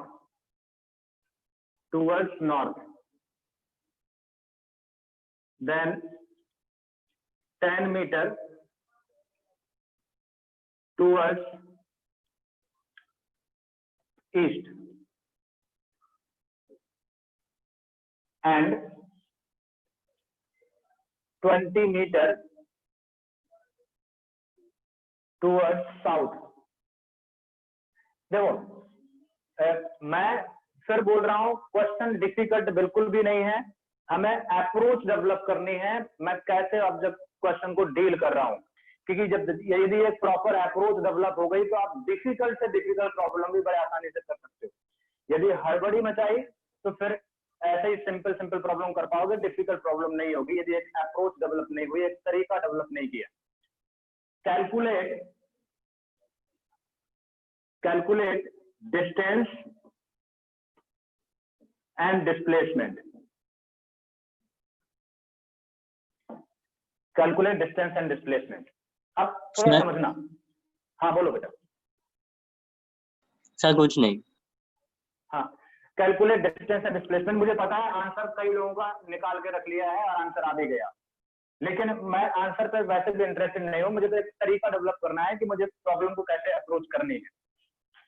पहली बात तो या तो मुझे कोऑर्डिनेट सिस्टम गिवन हो, यदि नहीं गिवन है तो मैं अपना एक दिमाग में एक फ्रेमवर्क करके तैयार करके रखूंगा और मैं उसी फ्रेम के हिसाब से सोचना शुरू करूंगा।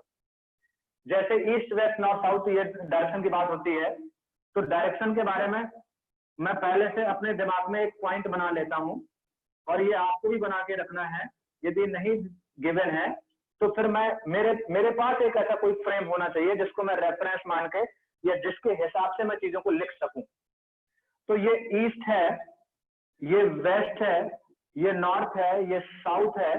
ईस्ट को मान लेता हूं आई कैप, नॉर्थ को जे कैप, तो ये माइनस आई कैप हो जाएगा और ये माइनस जे कैप हो जाएगा। अब समझना, जैसे मैं ऐसे खड़ा हूं, ये ईस्ट, मेरे पीछे वेस्ट, ये नॉर्थ, ये साउथ, तो वर्टिकली अप को मानता हूं मैं के कैप। तो यहां पर मेंशन कर देता हूं वर्टिकली अप, वर्टिकली अप को प्लस के कैप और वर्टिकली डाउन को सर जे कैप ना, के कैप माइनस के कैप, क्या होगा ना, जे का के कैप एक्सिस के लिए होता है, ठीक है ना। अच्छा, ये तो vertically, हॉरिजॉन्टल सर। प्लेन हो गया ना, ये तो हॉरिजॉन्टल प्लेन होगा ना, वर्टिकल। समझ गया, समझ गया। हाँ हाँ, तो के कैप, तो पहला इंपॉर्टेंट पॉइंट जो आपको समझने के लिए यहाँ पर है वो यही है कि ये फ्रेम बिल्कुल दिमाग में बैठा लो। यदि कुछ नहीं मेंशन है तो आपके दिमाग में जब भी डिस्प्लेसमेंट वगैरह कुछ कैलकुलेट करना है या वेलोसिटी वेक्टर, जहां वेक्टर की बात हो, जहां भी वेक्टर की बात हो और जहां north south up and down की बात करे, तो तुरंत आपके दिमाग में ये फ्रेम तैयार हो जाना चाहिए और इसी फ्रेम के हिसाब से काम करना चाहिए। ठीक है, तो या तो मेंशन कर कैसे हुआ सर वर्टिकली अप? है सर वर्टिकली अप सर के कैप कैसे हुआ? ये एक्स, ये वाई, ये जेड। सर आप आ गया। डिस्टेंस लिखना है तो डिस्टेंस के लिए तो मुझे डायरेक्शन देखने की जरूरत नहीं होती है, तो डिस्टेंस में तो कोई कंफ्यूजन है ही नहीं है। 5 + 10 + 20 मीटर, बाकी सॉल्व कर लो जो भी आया आंसर। डिस्प्लेसमेंट की बात करें तो डिस्प्लेसमेंट, ये एग्जांपल सिंपल है, आप डायग्राम ड्रॉ करके भी आसानी से निकाल सकते थे बिना एज्यूम किए हुए, लेकिन इससे बड़ा आसान हो जाता है। डिस्प्लेसमेंट वेक्टर लिखूं तो डिस्प्लेसमेंट वेक्टर, लेट्स से आप डिस्प्लेसमेंट वेक्टर रिप्रेजेंट कर रहा हूं।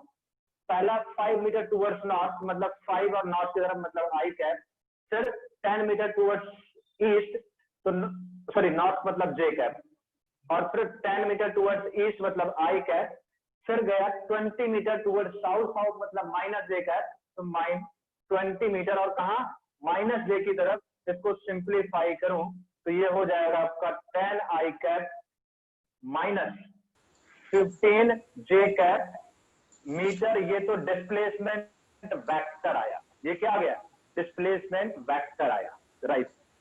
डिस्प्लेसमेंट वेक्टर को पहले एनालाइज कर लें अच्छे से। अच्छा, मैग्नीट्यूड भी निकाल लेते हैं, मैग्नीट्यूड को निकालना है, मैं तो पूरा एनालिसिस करता हूँ, कुछ भी कैलकुलेट करवा सकता है।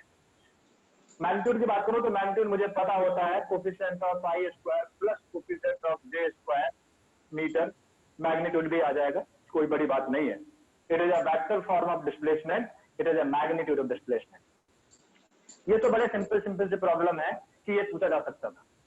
बाकी ये यदि इस वेक्टर को मैं गौर से देखूं, ऑब्जर्व करूं, इस वेक्टर को बड़े ध्यान से देखो, ये ईस्ट था और ये आई कैप था, ये नॉर्थ था और ये जे कैप था, और ये वेस्ट था और ये माइनस आई कैप, और ये आपका साउथ और ये माइनस जे कैप।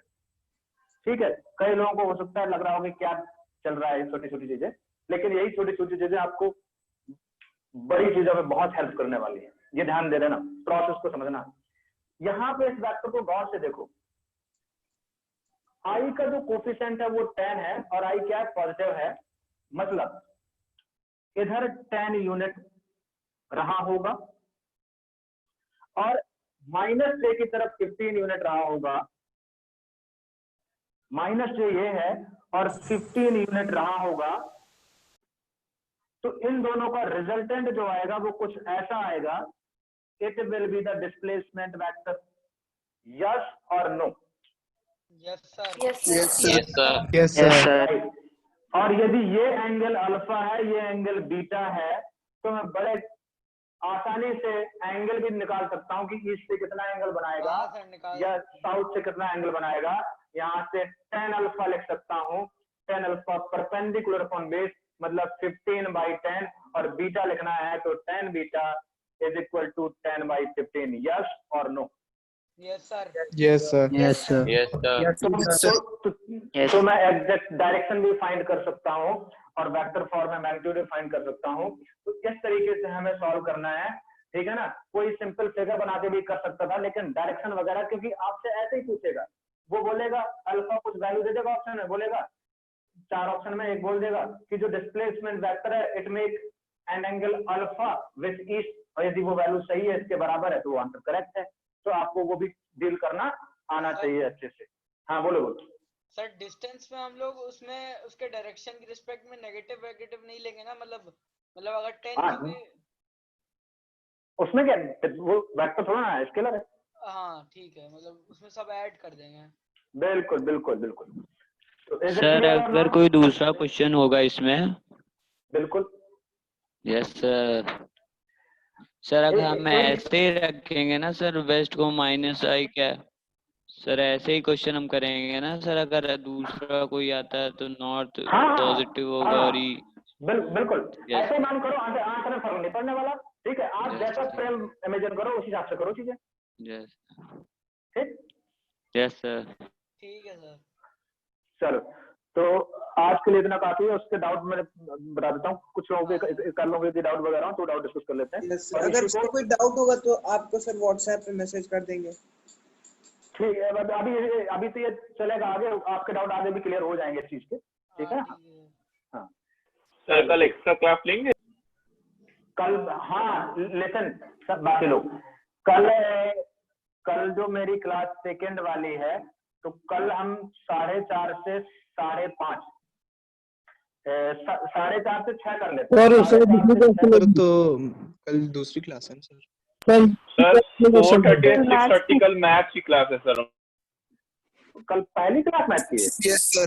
Yes sir. तो क्या दिन में कर सकते हो क्या? कर दीजिए। यस सर कर सकते हैं। तो टाइमिंग सर दिन में नहीं कर सकते, दिन में हम लोग की स्कूल की चल सर रही है। स्कूल की क्लास होती है। कब तक होती है बेटा? कब तक होती है? सर 10 बजे से 2 बजे तक। सर 1:40 तक होती है। तो एक 2 बजे से 2:30 से 4 it will B okay for you? Yes sir. Yes sir. बहुत बढ़िया टाइम है। 2:30 to 4। तो 2:20 पे स्कूल की क्लास खत्म होती है। अरे 10 मिनट तो बहुत है। अरे 10 मिनट 10 मिनट काफी है बेटा। एक दिन के लिए करना है, एक दिन के लिए मैनेज कर लो। ठीक है ना, हमेशा थोड़ा ना होता है, कभी कभी। ठीक ठीक है।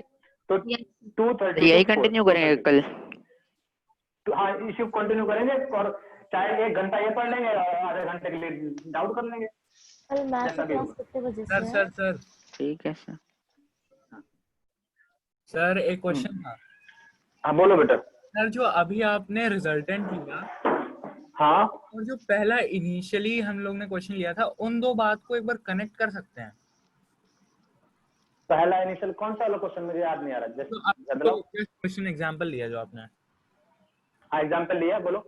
उसमें जो इनिशियली हम लोग ने क्वेश्चन लिया था, हाँ, और जो आंसर आया रिजल्टेंट, उन दोनों बात हाँ, कनेक्ट आप करके एक बार दिखा सकते हैं? बिल्कुल, क्यों नहीं। देखो ना, east west north south, 5 meter इधर गए, 5 10 इधर गए, 20 इधर गए, और ये इनिशियल है, ये फाइनल है, तो it will be the displacement vector. Got it. हाँ यस सर, सही है। सर मेरा वाला ग्राफ पैराबोला वाला जो क्वाड्रेटिक 2 डिग्री फंक्शंस। हाँ, तो तेरा क्या प्रॉब्लम बोल। सर मेरा ये प्रॉब्लम था, मैं उसमें क्लास मिस कर दी थी, मेरा नेट ही खराब हो गया था, तार बंदर ने उड़ा दिया था। तो कुछ नहीं करना है उसमें, क्वाड्रेटिक इक्वेशन ये जैसे y is equal to ax² + bx + c। Yes sir.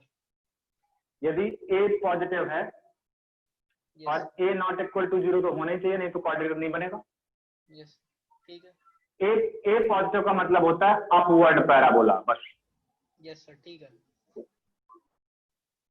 और ए नेगेटिव का मतलब होता है डाउनवर्ड पैराबोला, और क्या। ठीक है सर, ये ठीक है, समझ गया। अच्छा, दूसरा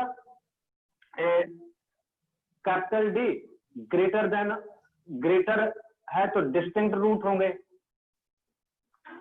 यस सर, ठीक है। और डी इक्वल टू 0 है तो इक्वल रूट होंगे, रियल रूट्स, रियल और इक्वल, और रियल और डिस्टिंक्ट। Yes sir. और डी लेस देन 0 है तो इमेजिनरी रूट। तो सर ग्राफ्स कैसे बनेंगे इस पे? इमेजिनरी रूट का मतलब होता है कि एक्स एक्सिस में कट ना करना, यस सर। मतलब ये ऐसे यदि ये पॉजिटिव है, ठीक है सर। और ए नेगेटिव है तो ये, ठीक है ये, और कब, जब डी आपका नेगेटिव है। सर, ये ठीक है सर। अगर सी अगर ग्रेटर देन 0 है तो सी से फर्क नहीं पड़ेगा, सी कांस्टेंट रहेगा। हाँ। एक मिनट सर, सर एक ग्राफ था सर सर जिसमें b ग्रेटर देन 0 था और b इज इक्वल टू 0, दो तरफ b ग्रेटर देन 0। अरे वो तो ये था सम ऑफ फ्रूट, ये सब प्रोडक्ट ऑफ फ्रूट्स के लिए था, मैंने इसे भेजा था। इज इक्वल टू क्या होता है, सम ऑफ फ्रूट क्या होता है sir minus b by right, हाँ। और x1 और x2 is equal to c by, तो वो यही रिलेट किया था। ये यदि ये हमारा ये वाली कंडीशन है, ये वाली है, तो ये वाली है और a पॉजिटिव है, तो ऐसे भी हो सकता है, ऐसे भी बन सकता है, ऐसे भी बन सकता है, ठीक है। और ये दोनों यदि क्या है, अब ये अपवर्ड है तो a तो पॉजिटिव ही रहेगा। Yes sir. अच्छा, ए पॉजिटिव रहेगा और प्रोडक्ट ऑफ फ्रूट क्या होना चाहिए, ये भी नेगेटिव तो प्रोडक्ट रूट क्या होना चाहिए, पॉजिटिव होना चाहिए। तो सी क्या होना चाहिए, पॉजिटिव। इसके लिए क्या होना चाहिए, सी पॉजिटिव। चेक करते जाओ, यहाँ एक रूट ये है, एक रूट ये है, तो एक नेगेटिव है एक पॉजिटिव है, यस सर। तो ये क्या आना चाहिए, नेगेटिव आना चाहिए। ए तो पॉजिटिव है ही, तो सी क्या होना चाहिए, नेगेटिव होना चाहिए इस केस के लिए। ऐसे कंपेयर कर लो, समझ गए ना। समझ रहा हूँ, आ गया, विजुलाइज हो गया। बस हो गया तो हो गया, गुड। हाँ सर, यही दिक्कत आ गई। मैंने सर एक्चुअली मैंने इंटरनेट में सर्च मारा पैराबोला का ग्राफ, तो उसमें मैं एक्स मतलब ए बी सी की वैल्यू पुट कर रहा था, वो ग्राफ चेंज हो रहा था। वही मुझे समझ नहीं आया कि कभी इस तरफ ग्राफ हो रहा है, कभी उस तरफ हो रहा है। बाकी ये समझ गए? हाँ ठीक है, समझ गए सर, ओके। चलो ठीक है, तो पढ़ के आइए और नेक्स्ट क्लास में, ठीक है ना। तो अब बैकलॉग खत्म हो जाएगा मेरा जितना भी है, हाँ तो बचा था। समझ में आया ना ठीक से? हाँ सर, बिल्कुल बढ़िया। Yes sir. चलो ठीक है, कंटिन्यू करेंगे इसको, पढ़ के सर रिकॉर्डिंग सेंड कर दिएगा। सर वेक्टर के तीसरी शीट के आपने आंसर नहीं भेजे। सर काइनेमेटिक्स की शीट्स मिलेगी? सर वेक्टर की एक तीसरी शीट थी ना सर, टेस्ट वेक्टर करके। हाँ, वो इसलिए नहीं किए क्योंकि उसमें लॉज ऑफ मोशन के भी काफी क्वेश्चन थे, अलग क्वेश्चंस भी थे, पुली वाले सर उसमें अलग क्वेश्चन भी। हाँ, तो इस वजह से नहीं मैंने करे, क्योंकि उसको लॉज ऑफ मोशन में ही डिस्कस कर लेंगे, ठीक है। ठीक है सर। Okay sir. तो फंडामेंटल काइनेमेटिक्स की डीपी मिलेगी? बिल्कुल मिलेगी, अभी भेजूंगा, थोड़ा हो तो जाए पहले। ठीक है सर, ठीक है। सर रिकॉर्डिंग सेंड कर दिएगा। कल मैथ्स क्लास को 20 पे